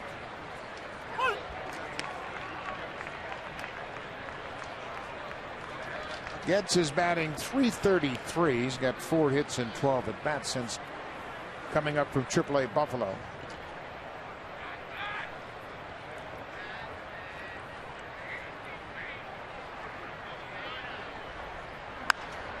Goes after the high pitch and pops it. Nix has got room over in foul ground. Makes the catch. Getz is retired. That's the second out of the inning. So Colby Rasmus has had a perfect start to his night. He walked and scored and doubled. Boy, oh boy, if he can start swinging the bat with consistency. And we had mentioned what a good job he has done in interleague play. And Rasmus in this ballpark has hit over 300. I asked him about that interleague play today, and he said, played almost 3 years in the National League, so I know these pitchers. I know what they're trying to do. And there's just a comfort level, he said, facing these guys. I know the ballparks when we come to the National League parks, and nothing is new to me. He's hit 10 home runs in interleague play. .319 average coming into this game. 0-1, 2 outs. Francisco at first. Drill down the right side. This is a fair ball and going to bounce off the wall. Francisco is headed toward third, and they'll stop him there. COLBY Erasmus is on everything he swings at. That's his second double of the night. He was telling me that on the grand slam, he saw the ball. He wasn't worried about anything. He was just going to look for the ball, saw it, put a good swing on that breaking ball, and now puts a good swing on this breaking ball and rifles it into the corner. Second double of the night. That gives him 9 on the season. Edwin Encarnacion has the team lead. He's hit 10 doubles. And Rasmus has moved up to second. Josh THOLE batting in the 8th spot with 2 outs. Gianna Navarro has come out on deck. See, I would have sent Jay Happ up there, right there on deck, because nobody knows that he's out of the game. And then maybe the Phillies go ahead and walk Josh THOLE, and then I bring Gianna Navarro up to pinch hit. I think John Gibbons knows he wanted to pinch hit, but send Jay up there. Exactly. Phillies don't know that. Well, except they saw the celebration in the dugout when the Blue Jays were all shaking hands and everything else. But you're right. Go ahead and send the pitcher up there. And then maybe they'll walk THOLE. They'll walk THOLE to get to the pitcher. But Ryan Sandberg knows the pitcher's probably not going to hit in this situation. But no reason to lay your cards out on the table before you have to. Well, there's a strike. It's 1-1. Maybe it'll all be for naught if he comes up with a base hit here. But that's a great point. You don't need to make any announcements and say, okay, Jay, you're done. Just bring him in the dugout, make the changes when appropriate, and his spot's going to come up in the order. Second and third, way inside off the plate. The Phillies have adjusted their outfield defense after Josh THOLE hit that gap, where you can see the center fielder now is over in that gap where THOLE drove the ball for that RBI double in the second. And Mayberry, the left fielder, look how shallow he is. Anything on the line to left field, I'm not sure Rasmus is going to be able to score. That ball is driven into the gap again, but Revere had made the appropriate adjustment. It runs it down. THOLE hit it hard. Kendrick strands a pair. Esmail Rogers will enter the game. He'll face Marlon Byrd when we come back to Philadelphia.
Saturday, presented by Boston Pizza. Saturday, May 10th, the Blue Jays take on the Angels. Game time is 1:07 p.m. There are special kids prize tickets in the 200 and 500 level outfield seats after the game. Kids 14 and under can run the bases just like the pros. So bring your kids down for Junior Jays Saturday. You can do that by calling 416-341-1234. Or you can log online at BlueJays.com and order your tickets for Junior Jays Saturday. It's always a great event. Kids love it. They get a chance to get on the field at Rogers Center. Speaking of Rogers, here is Esmail Rogers. He'll start the 6th inning with the Blue Jays up 3-0. Esmail Rogers, his fastball has been better. His breaking ball certainly has been better. He last worked on April the 29th. That was when the Blue Jays were in Kansas City. He went through 1/3 of an inning in that game. But he's been striking out a lot of players. Struck out the side against the Boston Red Sox the time before that on the 27th. And look at the 16 strikeouts to 4 base on balls this year. So he's in to pitch the 6th inning. It'll be Marlon Byrd, Ryan Howard, and Carlos Ruiz, the scheduled hitters for the Phillies. Jay Happ, a strong first start of the season, having not pitched in 12 days. He pitched well. He was able to avoid the damage of those 4 walks. He pitched around those. Rogers misses with the first pitch to Marlon Byrd.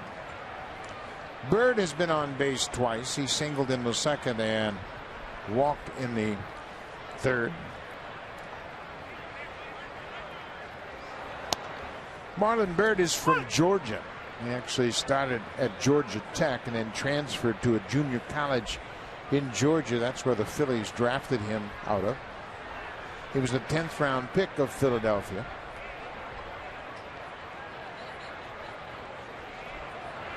He had a heck of a year last year. He split his time between the New York Mets and the Pirates.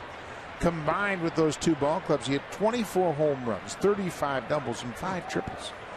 Pretty good timing in your free agent year. Yeah, you play on a playoff team also with the Pittsburgh Pirates. I was reading some articles when we were in Pittsburgh, and they were talking about some of the bats that the Pirates have missed from last year's playoff team, Justin Morneau and Marlon Byrd, and they haven't really been able to replace them. So they're off to a bit of a slow start this year.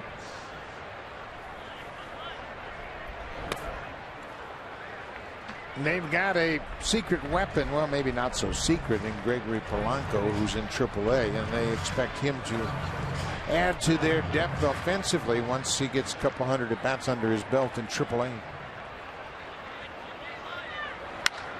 Marlon Byrd puts a charge in it, high and deep to left center. RASMUS at the wall, at the track, off his glove. Byrd is touching 2nd, headed for 3rd. Here's the throw from MELKY CABRERA. It is not in time. A leadoff triple for Marlon Byrd, his first triple of the season. He's got a nice little short swing. That was honed over years in the big leagues. He has really come into his own later in his career. This ball is hammered to left center field. Colby Rasmus gets back and almost makes a circus catch on that ball. Long way to go. He leaps, and it's just to the left of his glove. MELKY almost caught that ball off the carom, and it bounced away from him, and by the time they got it back, Byrd has his first triple of the season. Ryan Howard batting in the 5th spot. He's glad that Jay Happ is gone. He took 2 called 3rd strikes against Happ.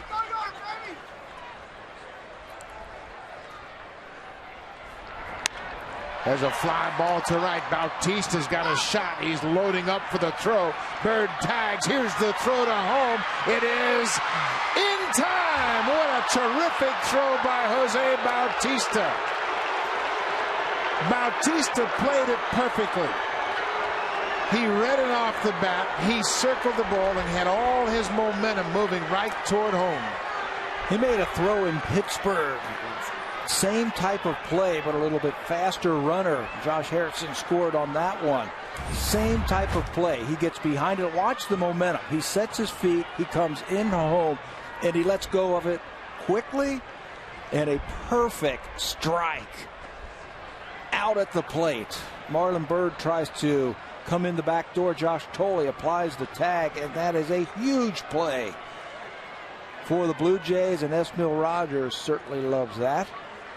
Got down a run at the plate, and they're going to review this, but we had a good look on replay, and THOLE certainly tagged Bird out before he touched home plate. He gave him a lane to slide, and then caught the ball and then tagged him before he got to the plate. There's the lane right there. You can see where he is set up.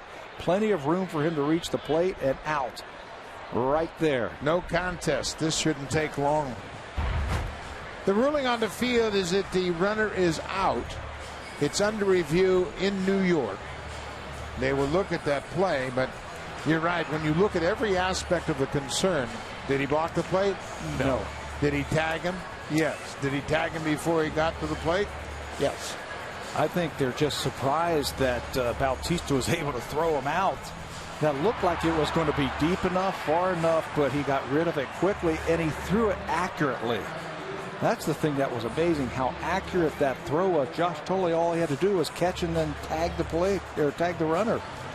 Well, Bautista, we've talked about this all season long, and there's Jeff Kellogg confirming the call on the field. That's the second outfield assist for Bautista this year. And take another look at it. This is textbook. Stays on top of that throw, so he gets great carry. And there's the throw, 2 hops. And Josh THOLE with the mask on stays right with it. That's a heck of a play. Well, he has played well in every aspect of the game all season long. Taken his walks, he's come up with big hits, he's worked well in the outfield. Carlos Ruiz batting with 2 outs, takes a first pitch strike from Rogers.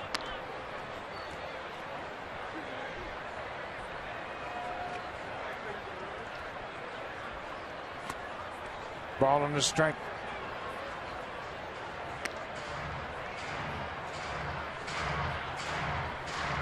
Blue Jays have a 3-0 lead thanks to Jay Happ and Jose Bautista.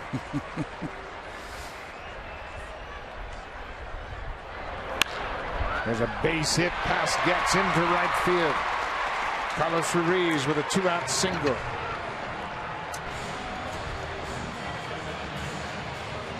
So John Mayberry Jr. is the scheduled batter.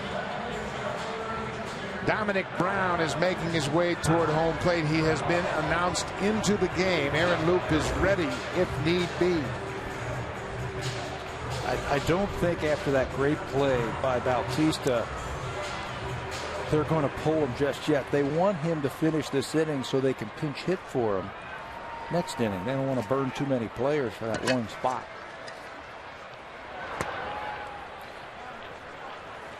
The pitcher's spot is due up first. Dominic Brown coming off the bench to pinch hit for John Mayberry Jr. Brown this is his second pinch hit at bat of the season.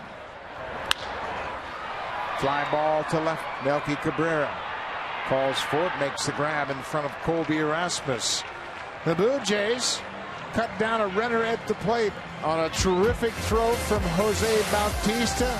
Josh THOLE on the receiving end puts the tag on Marlon Byrd.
Fans, the promotional replica Blue Jays jersey giveaway day will take place Sunday, May 25th, when the Blue Jays take on the Oakland A's. Game time is at 1:07 p.m. The first 20,000 fans will receive an Edwin Encarnacion or Jose Bautista promotional replica jersey.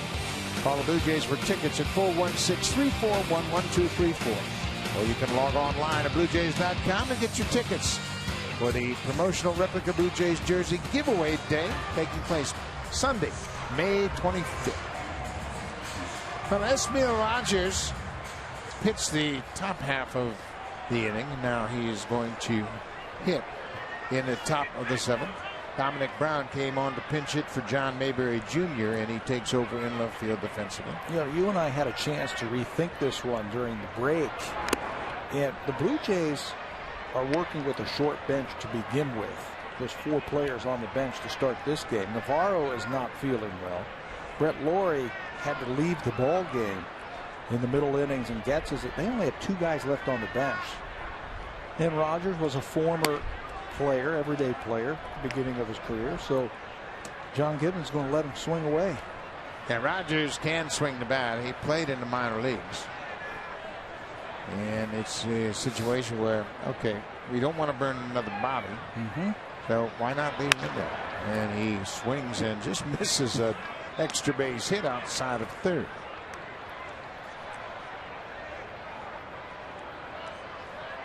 Yeah, if you use Tolleson here, all you have left on the bench really is Kratz. Yeah, I mean, you could pinch hit Navarro, but he can't really run or play in the field for you just yet. You're really down to just one player there.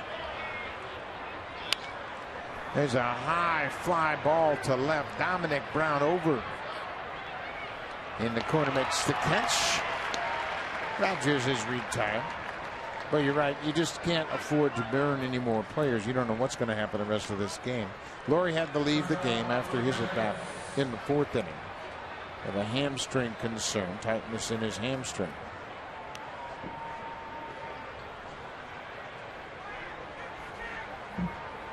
One out in the top of the 7th inning. Jay Happ, the starter for the Blue Jays, went 5 innings, allowed 3 hits, no runs. He is the pitcher of record for the Blue Jays, and thanks to Jose Reyes and his leadoff home run, Happ had an early lead. And thanks to Jose Bautista, it's still a 3-run game. Bautista cut down Marlon Byrd at the plate with a strong throw to finish up the 9-2 double play.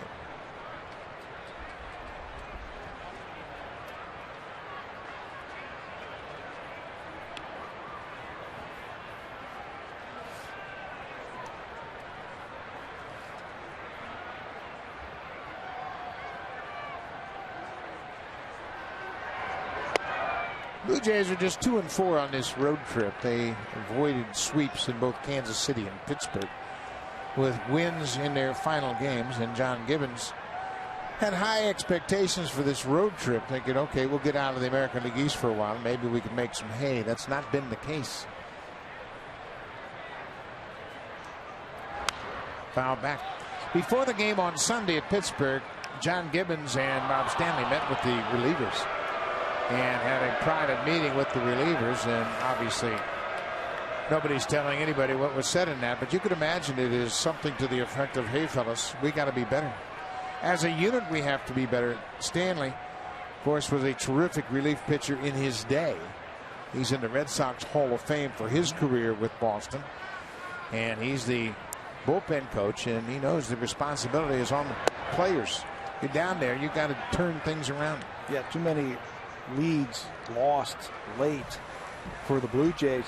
Time to do some heavy lifting out of the bullpen. Yeah, you've got to pitch ahead, you got to pitch aggressive, you got to be able to get some outs and close out these games. The talent is there. We've seen it before. Full count to Reyes, 1 out. He stays alive.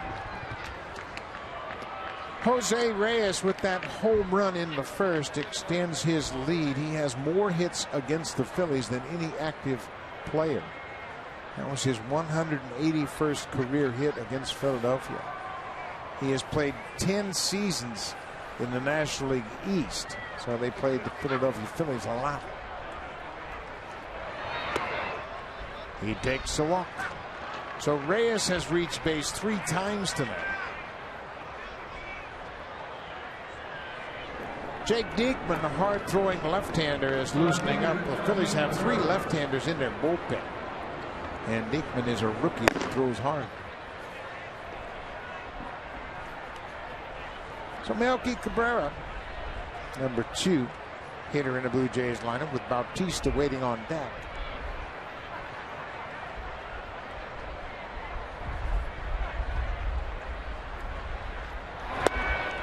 Melky Cabrera came to the big leagues with the New York Yankees, and while he was a Yankee, Larry Bowa was the third base coach.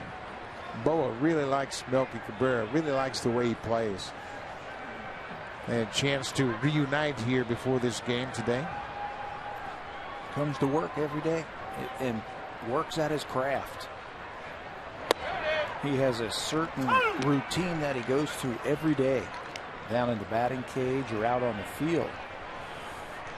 It's discipline. Well, Bowa is an old drill sergeant. He is a baseball perfectionist. He knows there's one way to play the game. You play it right, you play it hard, and you play it every day. Bowa, at the time Cabrera came up, Melky Cabrera and Robinson Cano were inseparable. And Bowa was a terrific player, manager of the year for the Phillies when he managed. 2-time Gold Glover. He's done about everything you can do in the game. Drill to right field. That'll get down in front of Marlon Byrd. Reyes will stop at second. Melky Cabrera with another 2-hit night. Melky Cabrera now leads the American League in multi-hit games. That's 15 multi-hit games for Cabrera. Not a good 0-2 pitch right here, right down the middle. And he turns on it. His eyes got huge after he saw that 0-2 pitch. Melky Cabrera has 47 hits.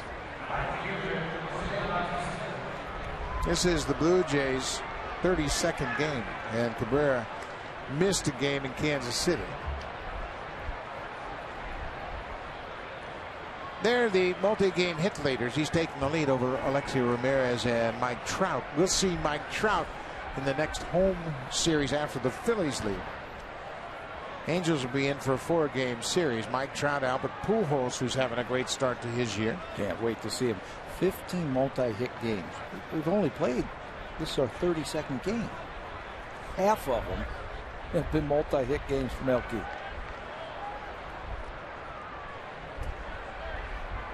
Jose Bautista with 2 aboard, 1 out. Bautista has not reached base yet. Bautista has reached in every of the 31 games that the Blue Jays have played. I wonder if he'll take a shot now with a runner in scoring position to that right side. We've seen him do that on this road trip, once in Kansas City and once in Pittsburgh. Pitch was away. Bautista may have been a bit distracted by Reyes at second base. Reyes faked a break toward third. Usually there'll be a sign that the base runner will give. You can see him faking the break. Hitters don't like that. They want to know that you're going to try and steal. There's a throw now to Utley. So there'll be a sign from the base runner that, hey, I'm thinking about going here. Don't be surprised. If I'm hitting, I'm like, okay, go. Yeah, as long as you can make it, make sure you go. Yeah. Make it and do it early in the count. There he goes, and Bautista's hit by the pitch. So Bautista will reach first base. The bases will be loaded. Bautista will now stretch his streak to 33 straight games. 32 straight games. This is the 32nd game. So to start the season, he has reached every game the Blue Jays have played. This may be the most painful way to reach base. But now that sets the table for Edwin Encarnacion. He had a chance to really bust it open. This is his 4th shot at Kendrick tonight.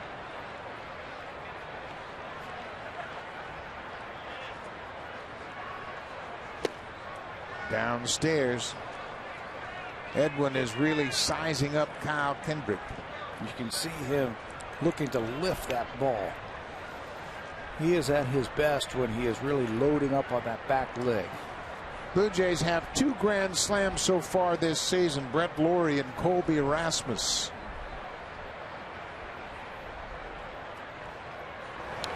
All the way back to the screen, and it bounces back to Ruiz.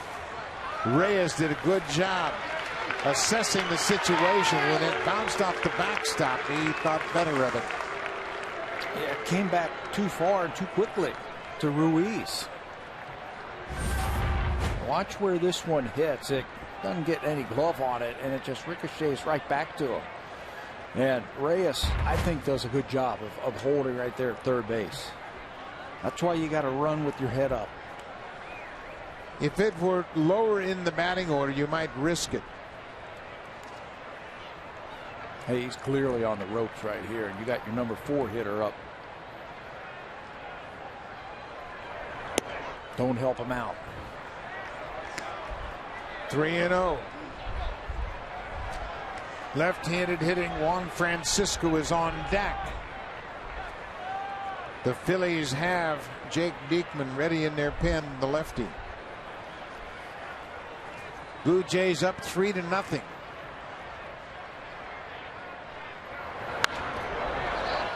Wow. 3-0 pop straight back.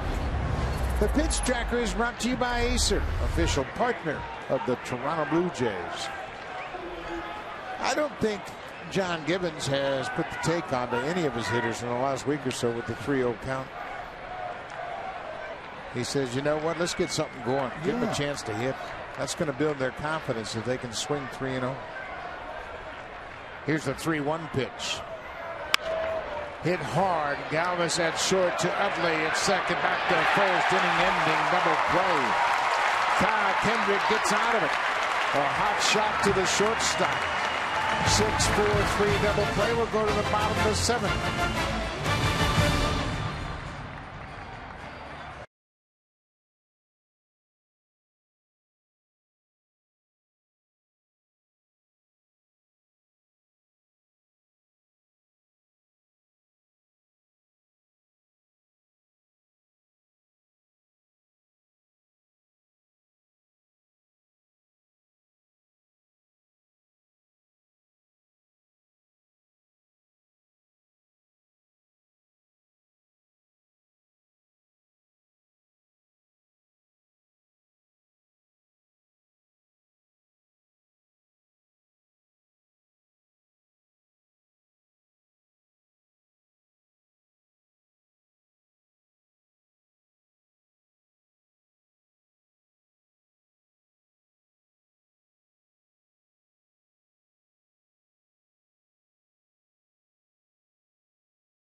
Bautista having a little fun with the fans out there. He was giving them the 3-0 sign. Scoreboard.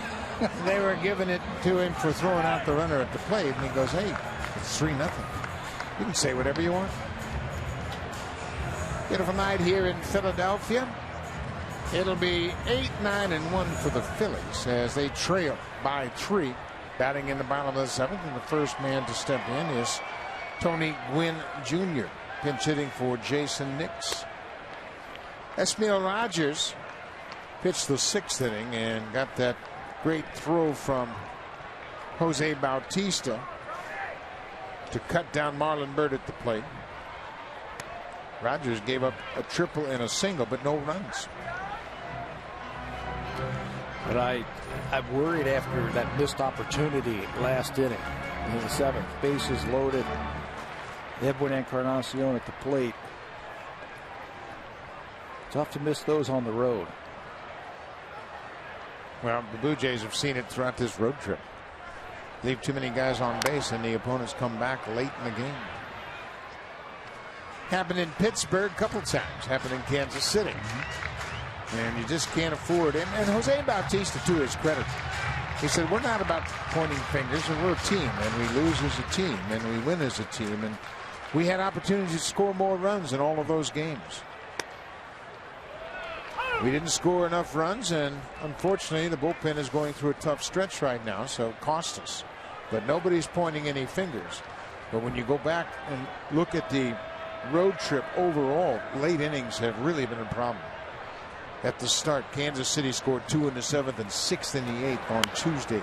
Just look at the men left on base by the Blue Jays. 7 yesterday, 9 in Pittsburgh, 8. Another game with 8-12 against the Royals. I mean, that's a lot of opportunities to score runs where you didn't come up with a hit that could, sway the outcome of the game. Esmil Rogers with a 2-2 count. Kevin Seitz, the hitting coach, has said we've left a small village of people on base on this road trip.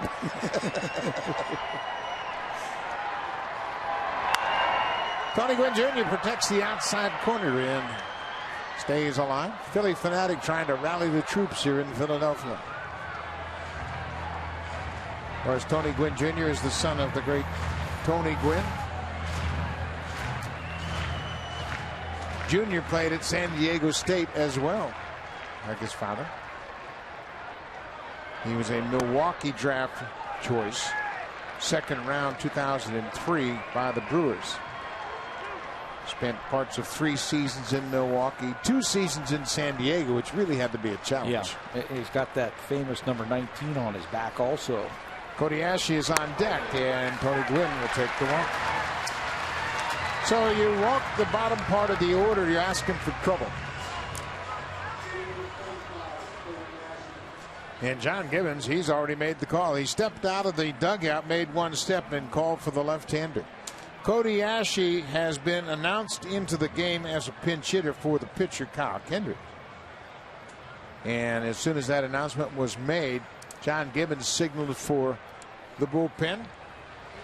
So Esmil Rogers walks the leadoff man here in the 7th. Aaron Loop will come on to face the pinch hitter, Cody Ashley. The Blue Jays holding on to a 3-run lead.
Aaron Loup into the ball game. This is his 13th appearance. He has been brought in because there's a left-handed pinch hitter. You see his numbers.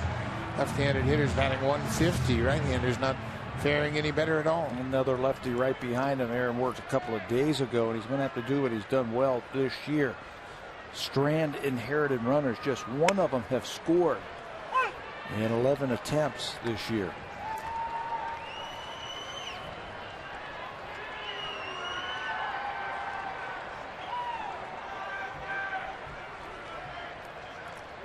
Cody Ashe swings and misses at the breaking ball. Ashe is pinch hitting for the pitcher, Kyle Kendrick. Kendrick goes 7 innings and really pitched pretty well. Gave up 7 hits, 3 runs. He trails 3-0. He hasn't gotten any support. Inside, he almost hit him. Don't worry about the base runner. It's almost like he's looking at the base runner a little bit too long. And he needs to get those batters. Breaking ball, he just didn't stay on top of that one. Strike 3 call. That crossfire fastball catches the outside corner. Ashe is down on strikes. Luke recording the strikeout of the first batter he's faced. That's what he can do right there. Hit both sides of the plate with a fastball. This time, watch where the glove is. The glove of Josh THOLE doesn't even move. Watch it. He holds it, and he hits it. That's how you finish off hitters. 1 out. 10 of 11 inherited runners have been stranded by Aaron Loup.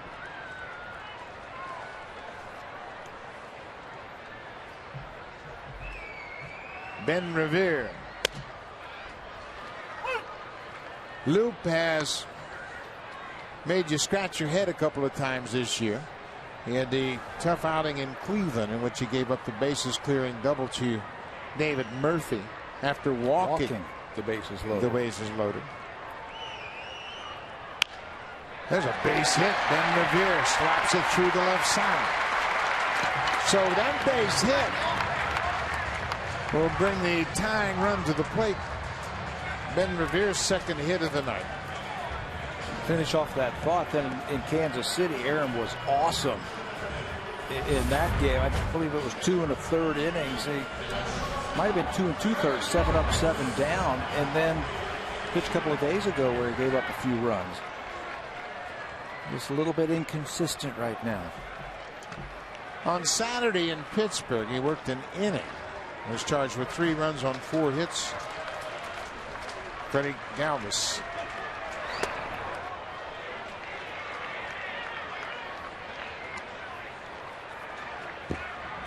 That leadoff walk to the number 8 hitter will jam you up every time. Then in the National League game, Phillies had a chance to pinch hit. Pinch hitter struck out, but now you turn the lineup over after the Revere single. 2-0. It's a big one right here. Galvis has not been hitting the ball at all this year. Got to get him out. He is 2 for 34. And that qualifies as not hitting the ball very well. Here's the 2-0 pitch. Pops it straight back, just underneath our booth. Steve Delamar is starting to crank it up. Jay Happ went 5 innings. He's the pitcher of record for the Blue Jays. Yasmeel Rogers pitched an inning plus a batter. He actually gave up a triple, a single, walked a batter, but so far wasn't scored on. That ball is a rocket. And that ball girl was trying to get out of the way, and that ball kept tracking her down. Had a homing device on it. She went the wrong way. Watch where she goes. She runs right into it. Been better just to sit where she was. She'd have been fine if she stayed right there on that stool. She's being very brave, though. She's not admitting how much that hurt. 2 balls and 2 strikes. Phillies trying to rally here in the bottom of the 7th. Off-speed pitch, and Galvis strikes out. Second strikeout for Luke. Looks like the changeup grip. Throws it out of the strike zone, and Galvis, who has been struggling, got to get him out, and Aaron does. Now you got to face Chase Utley. This is probably going to be his last batter. And Utley, I don't care if you're right-handed, left-handed, you roll the ball up there, he can hit. He has hit lefties this year also. Chase Utley has taken the collar so far tonight. He's 0 for 3.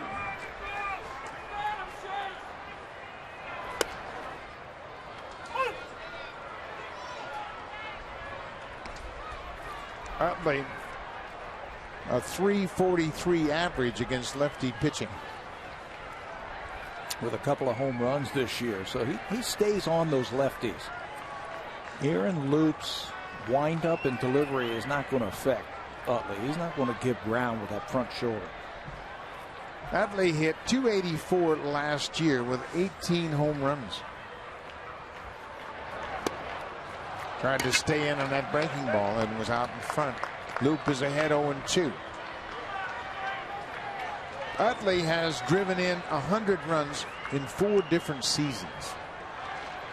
He's been a silver slugger for the best offensive player at his position 4 different times. And he's a 5-time All-Star. Good hitter, so you're going to have to make a pitch. 0-2. Strike 3 call. He didn't waste a thing. Came right at him with the fastball. So Aaron Loop comes out of the bullpen and strikes out the side. The Phillies leave a pair stranded. Chase Utley can't pull the trigger on the heater.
Brought to you by the 2014 Honda CR-V. Honda, proud to be the official vehicle of the Toronto Blue Jays. Jose Reyes leads off the ball game with this. Tonight's drive of the game. Gets out in front of that one and yanks it to right field. Gets the Blue Jays off on a good note with a leadoff home run. Jose Reyes, maybe this ballpark is going to get that bat going. Reyes has been on base 3 times tonight with that home run. He's reached on the fielder's choice and he's walked. New pitcher into the ball game is the hard-throwing left-hander, Jake Diekman. Look at the strikeouts per 9 innings. 15 strikeouts per 9 innings. That is second in the National League. Cody Ashe takes over at third base, and Tony Gwynn Jr.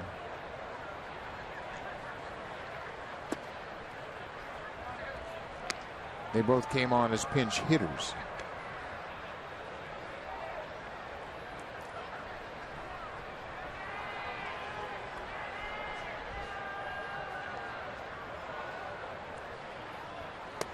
Big swing by Juan Francisco.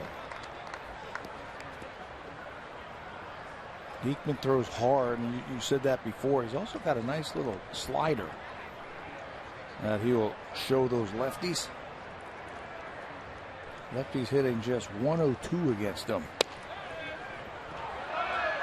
They throw that ball around the infield. Carlos Ruiz said, okay, that's a good strike three. The umpire didn't call it. I agree with Ruiz. So does Pitch Tracker. That's a oops. Carlos Ruiz said, that has to be a strike, and he started to throw it around the horn.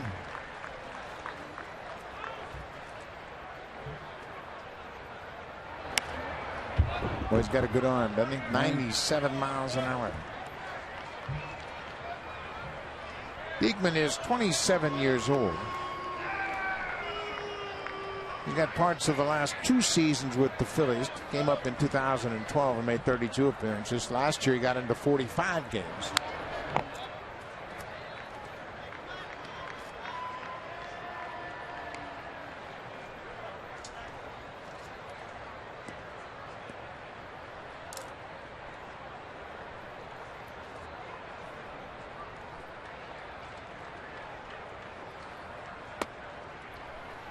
With Francisco at the plate, it's probably a good time to remind you about Adam Lind. He's on a rehab assignment in Dunedin. Tonight he went 3 for 5 playing with Dunedin.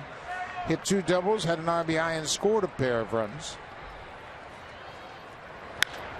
This is popped up and playable. Diekman off the mound. He calls for it because the defense was shifted around, and you can see not the prettiest of catches, but effective. That's why the pitcher needs to get out of the way, but he had to take that one because of the shifting. I mean, that was in the no man's land. They don't get a whole lot of practice, and he almost missed that one. It rattled around in there, but he made the catch, and it's the first out of the inning. But with the defenses set up to guard against the pull hitter, there's a lot of room over there to the third base side of the mound. Chris Getz getting his second at bat. Popped up, shows bunt, and bunts right through it. John Gibbons was talking before the game about Adam Lind. That they think that when the team gets back to Rogers Center, when the DH comes in, that Adam Lind's going to be in that lineup. He's going to be back. Well, now they have to deal with the possibility of being without Brett Lawrie. For those of you that are just joining us, Lawrie left the game after his at bat in the 4th inning with hamstring tightness. So Lynn headed back to the Blue Jays at some point, probably this week. It'll be another roster move and some way to fit him in. You can see Gibbons just turned to Deanna Navarro and said, get loose. Going to use you as a pinch hitter, possibly. Gets waves at that breaking ball. Ruiz goes to first to complete the strikeout. Colby Rasmus has had another perfect night. He's walked and doubled twice. And you can see Rasmus is certainly heating up. Well, he's made a slight adjustment in his batting stance from the March and April numbers, just 194. May, calendar turns over to May, and he is going off 3 for 6 with runners in scoring position. In just 5 games, he's got 9 RBIs and 3 home runs. Pair of doubles tonight. He has 9 doubles on the season.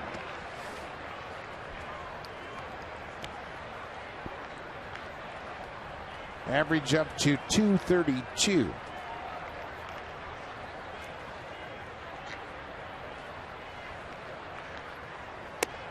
That's a nasty breaking ball down and away. It's 0-2. Boy, this guy looks pretty good right here. Last 16 appearances right here, 29 strikeouts.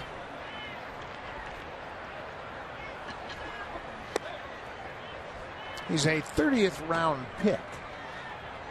I mean, how can you let a guy like that drop as far?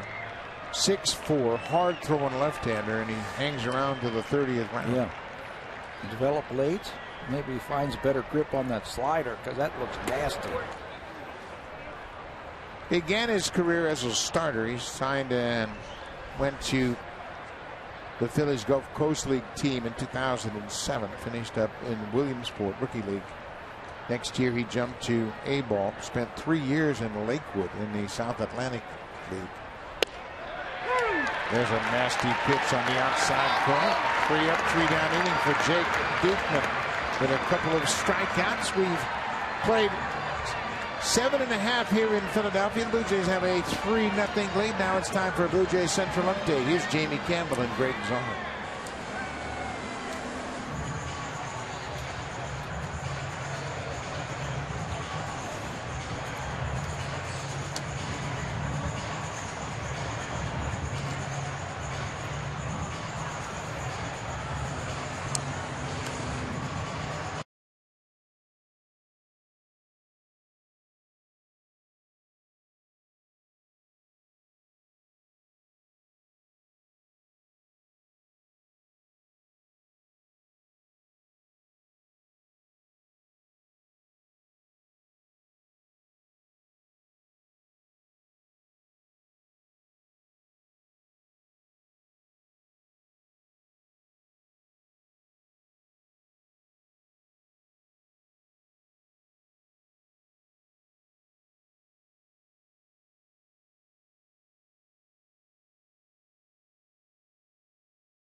Your smartphone. Visit RogersAnyPlaceTV.com/sports to get started.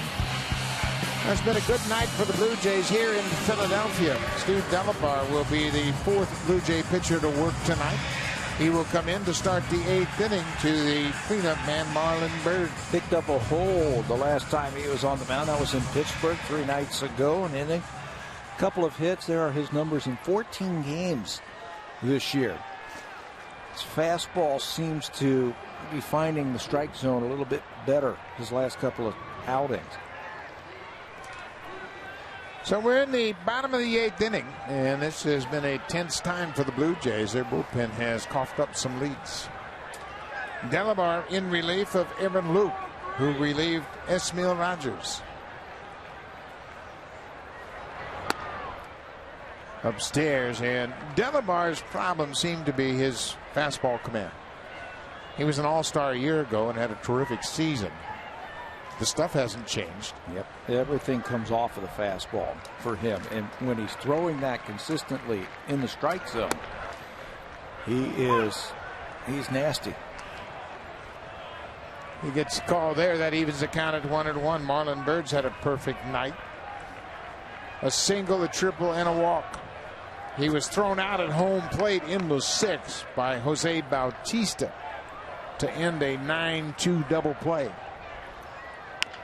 On the ground, Reyes charging hard, bare hands in the dirt, not in time. Marlon Byrd on base for a 4th time.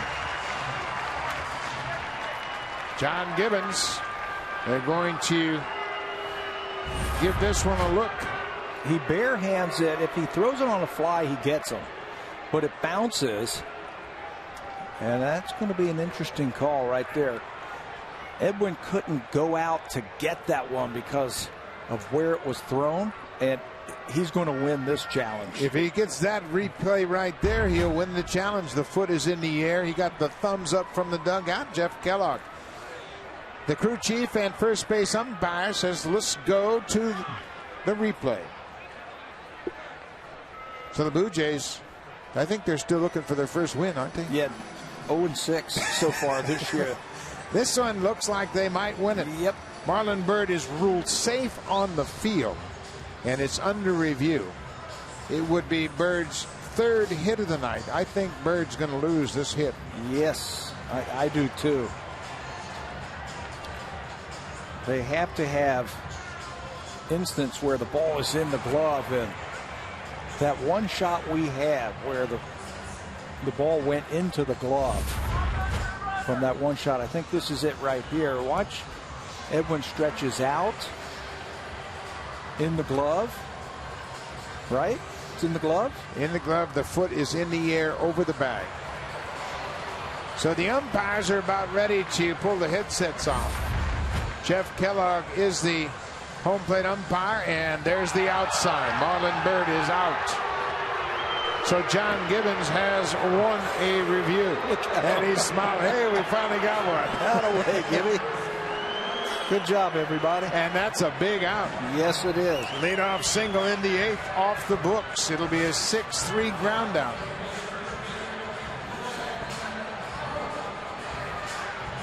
Things look a lot better now. First batter retired, and you can deal with Ryan Howard with one out and nobody on.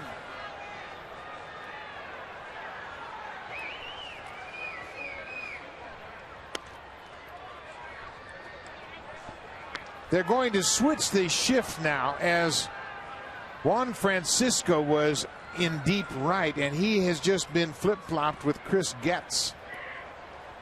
Remember, that's where Laurie would be, is that deep position on the right side, and he's out of the game. I think they're too close together. I think they need, there goes Francisco now. He was standing too close to Getz. Give yourself a little bit of room. And you're taking away the advantage if you've got three guys on the infield and they're all standing next to each other. You got to take those lanes away. He can even take another step towards the umpire, I think. I agree with you. He can play more straight away. Ryan Howard over the years has had terrific power to the opposite field, but it's in the air. Mm-hmm. That's why you play in the pull on the ground. Can't hit that one. Down and in and nasty. Full count on Ryan Howard. Steve Delabar, the third reliever to work for the Jays. Catcher Carlos Ruiz waiting on deck. There's a drive, and Bautista is over quickly. He'll get there and make the catch. That ball had top spin and came right back to Bautista, 2 down. Big time top spin. He got on top of that. You drive that ball, it's out of the ballpark. That time he got on top of it, created a top spin, and hit it right to Jose. Delabar wants the new baseball. Why? He just got 2 outs with that one. Yeah, I'd keep that one. Carlos Ruiz, he's 1 for 2 with a walk.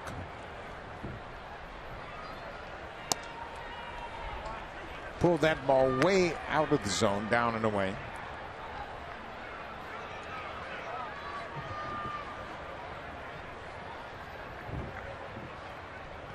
There's a strike.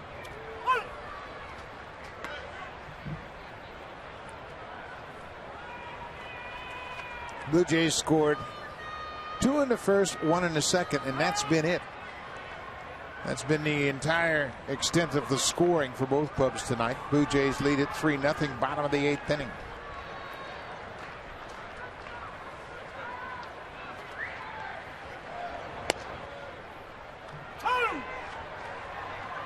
One and 2.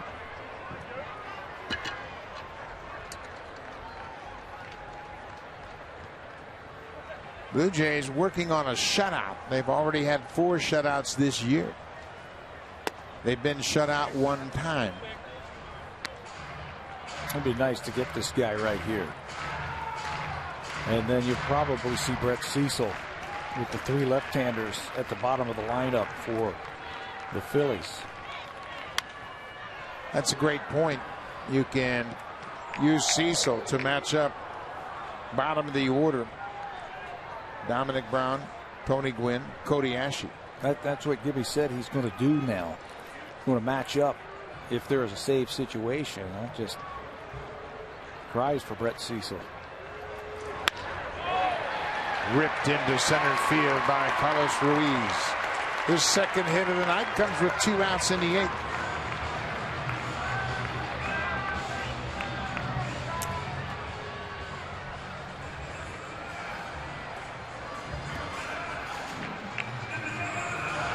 But Dominic Brown came on as a pinch hitter in the 6th, and he flied out to left field.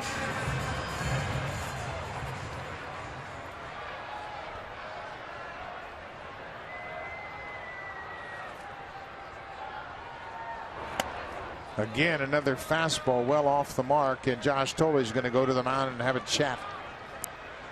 And this is the point we made about fastball command. Delamar was so good last year, got ahead with the fastball, finished off hitters with a split, and he did it very efficiently. It seems as though now he's trying to generate more velocity with his fastball, and he really doesn't need to. Or try to be too fine with it.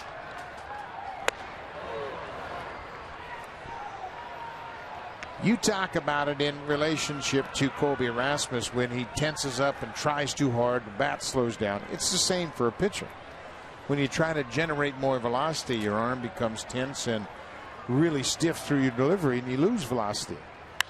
It's like a hitter who's trying to hit home runs, and they become long in their swing and tight. There's Brett Cecil now just starting to get loose. Same thing with pitcher.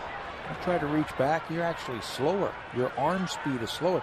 And that's where you get all your fastball miles per hour, is the great arm speed. And Delamar strikes out Dominic Brown. That ends the inning. The 2-out single does no damage. The review, the Blue Jays win it. Big out as the single is erased from the books, and John Gibbons wins an appeal.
Baseball fans, a reminder coming up right after this game on Eastern Ontario. It'll be Connected with Ken Reed and Ivanka Harsback on Western Pacific.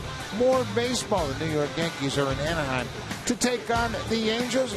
David Phelps will go to the mound for New York. Jared Weaver will be the pitcher for the Angels. We go to the 9th inning. Blue Jays have a 3-0 lead.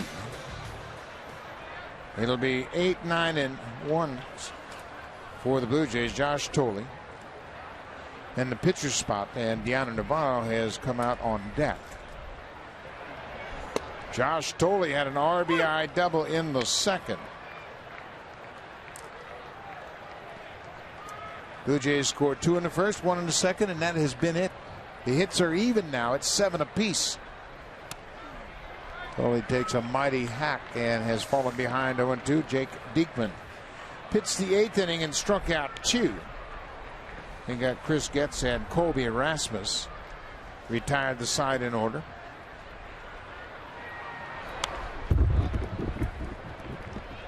'97? 97. That's an easy 97 too, isn't it? Gosh, Thole doesn't think it's so easy. Well, his windup, the way he's nice and easy. Oh, it is. It just jumps out of his hand, doesn't it? There's a breaking ball. Josh Thole strikes out. That's the 3rd straight strikeout for Jake Diekman since he's come into the game, and this is a nasty breaking ball. Watch how it backs up just a little bit, but you got to gear yourself for that heater. You're surprised by it. This guy's pretty nasty. So the pinch hitter will be Deanna Navarro. Navarro had a pinch hit in yesterday's game. Hit a line drive down the left field line. Picked up an RBI. Switch hitter batting right-handed. Takes one up and away.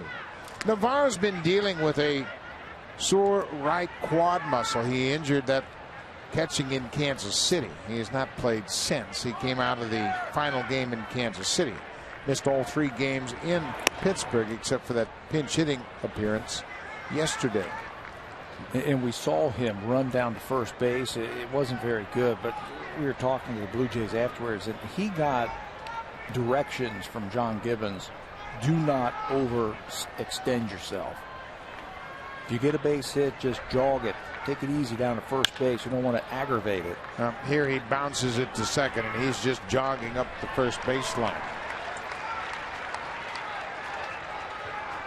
R.A. Dickey puts the helmet away. He was ready to pinch run as he did yesterday.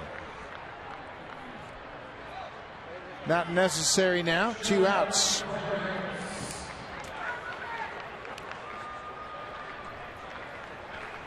Jose Reyes has been on base 3 times. His home run in the first was his 19th career leadoff homer.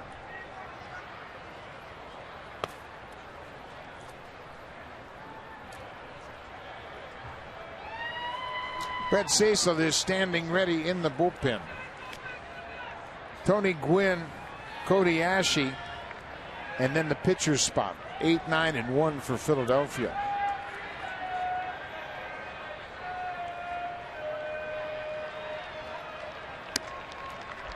Two and 0.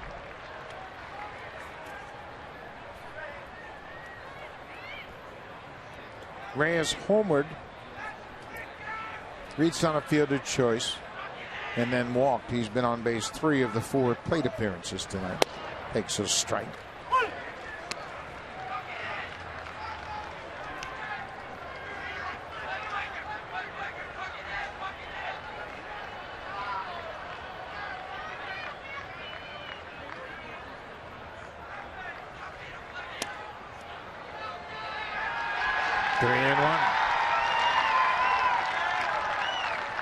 Melky Cabrera is on deck.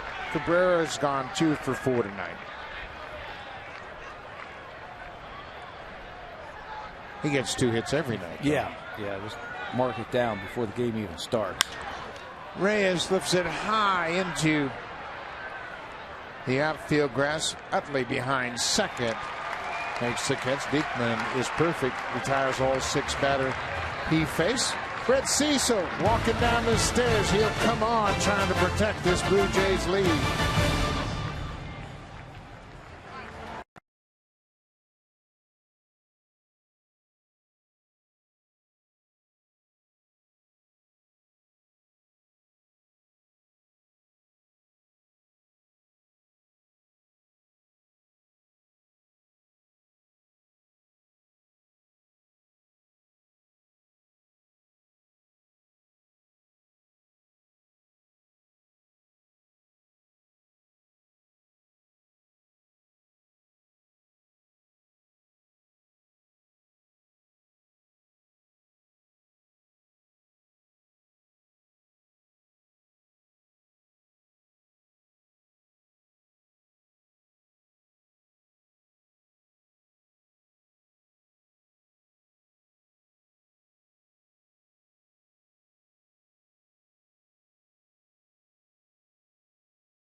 week of Major League Baseball. Listen to live audio, follow games pitch by pitch, and enjoy in-game video highlights.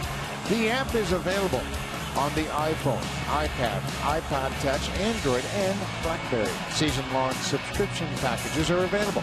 Visit BlueJays.com for more details. MLB.com at bat. You've got to have it.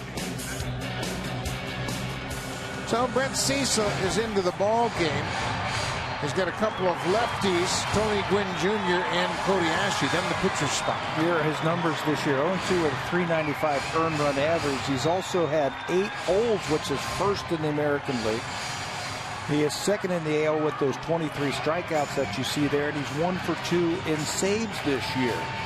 And this is a save opportunity if he can finish it off. Brett Cecil has also retired 9 of the 11 leadoff men he's faced, and that's huge in this situation. Make things a lot easier on you. Tony Gwynn Jr. takes one inside. Gwynn came on as a pinch hitter in the 7th and walked, but he was stranded.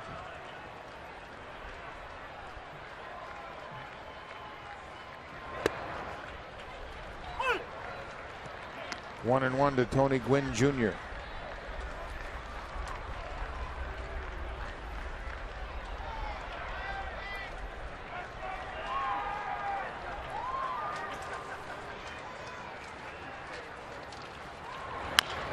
Bouncing ball, Encarnacion comes after it. He'll go back to the bag and step on first for the out. One down now for a preview of what's coming up next on Connected. Here's Ken Reed and Ivanka Osmak.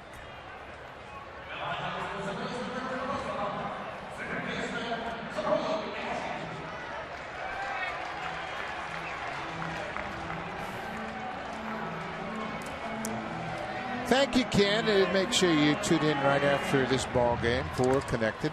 Ken Reed and Ivanka Osmak will take you all around the sports world. One down, Cody Ashley takes one down and away. Ashley struck out as a pinch hitter against Aaron Luke.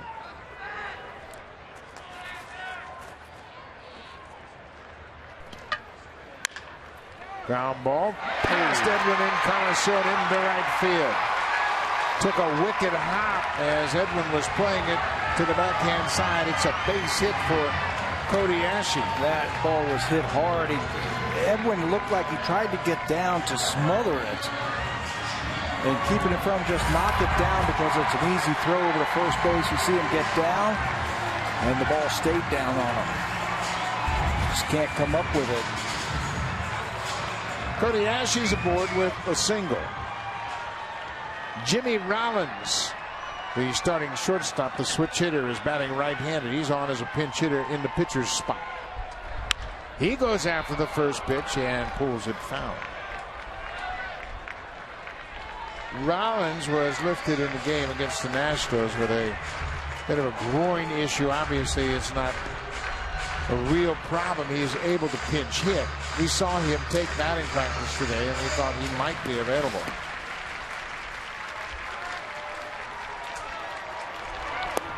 Downstairs, it's 1-1. The Phillies have used Tony Gwynn Jr., Dominic Brown, Cody Ashley, now Jimmy Rollins as pinch hitters off the bench. Good numbers against the Blue Jays for his career, a .323 average.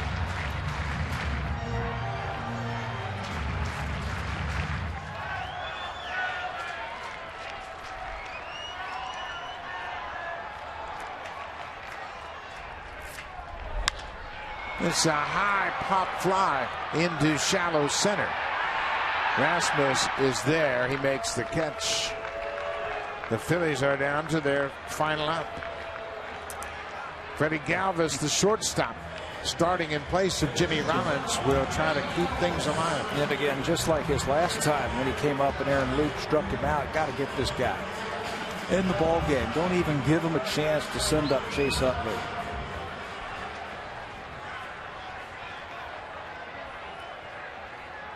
Ashley at first, 2 down. Freddie Galvis 1 for 4 tonight.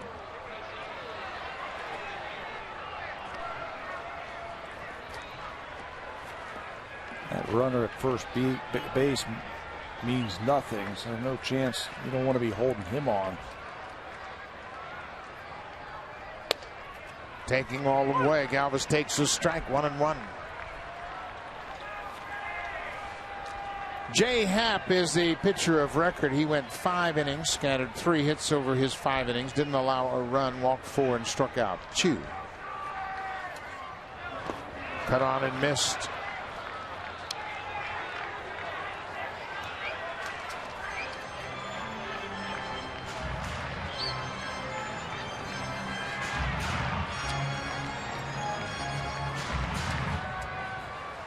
The Blue Jays can hang on. They would improve to 3-4 on the road trip, which is quite an accomplishment given the way it started.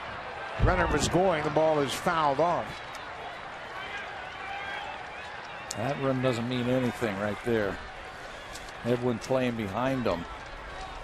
Galvis does have a hit tonight, and it was to right field.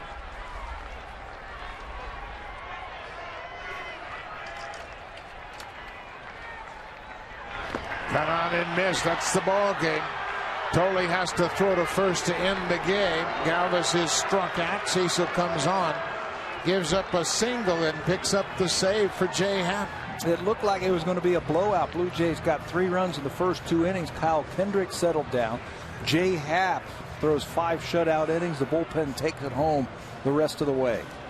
Well, the Blue Jays with a big win. Jose Reyes with his 19th career leadoff home run. Jose Bautista cut down a runner at the plate. Blue Jays win 3-0. They've done a great job now. They picked up their 5th shutout of the season. We'll be back tomorrow night. Drew Hutchison against the Phillies. Stay tuned. Connected coming up on Eastern Ontario. More baseball on Western Pacific.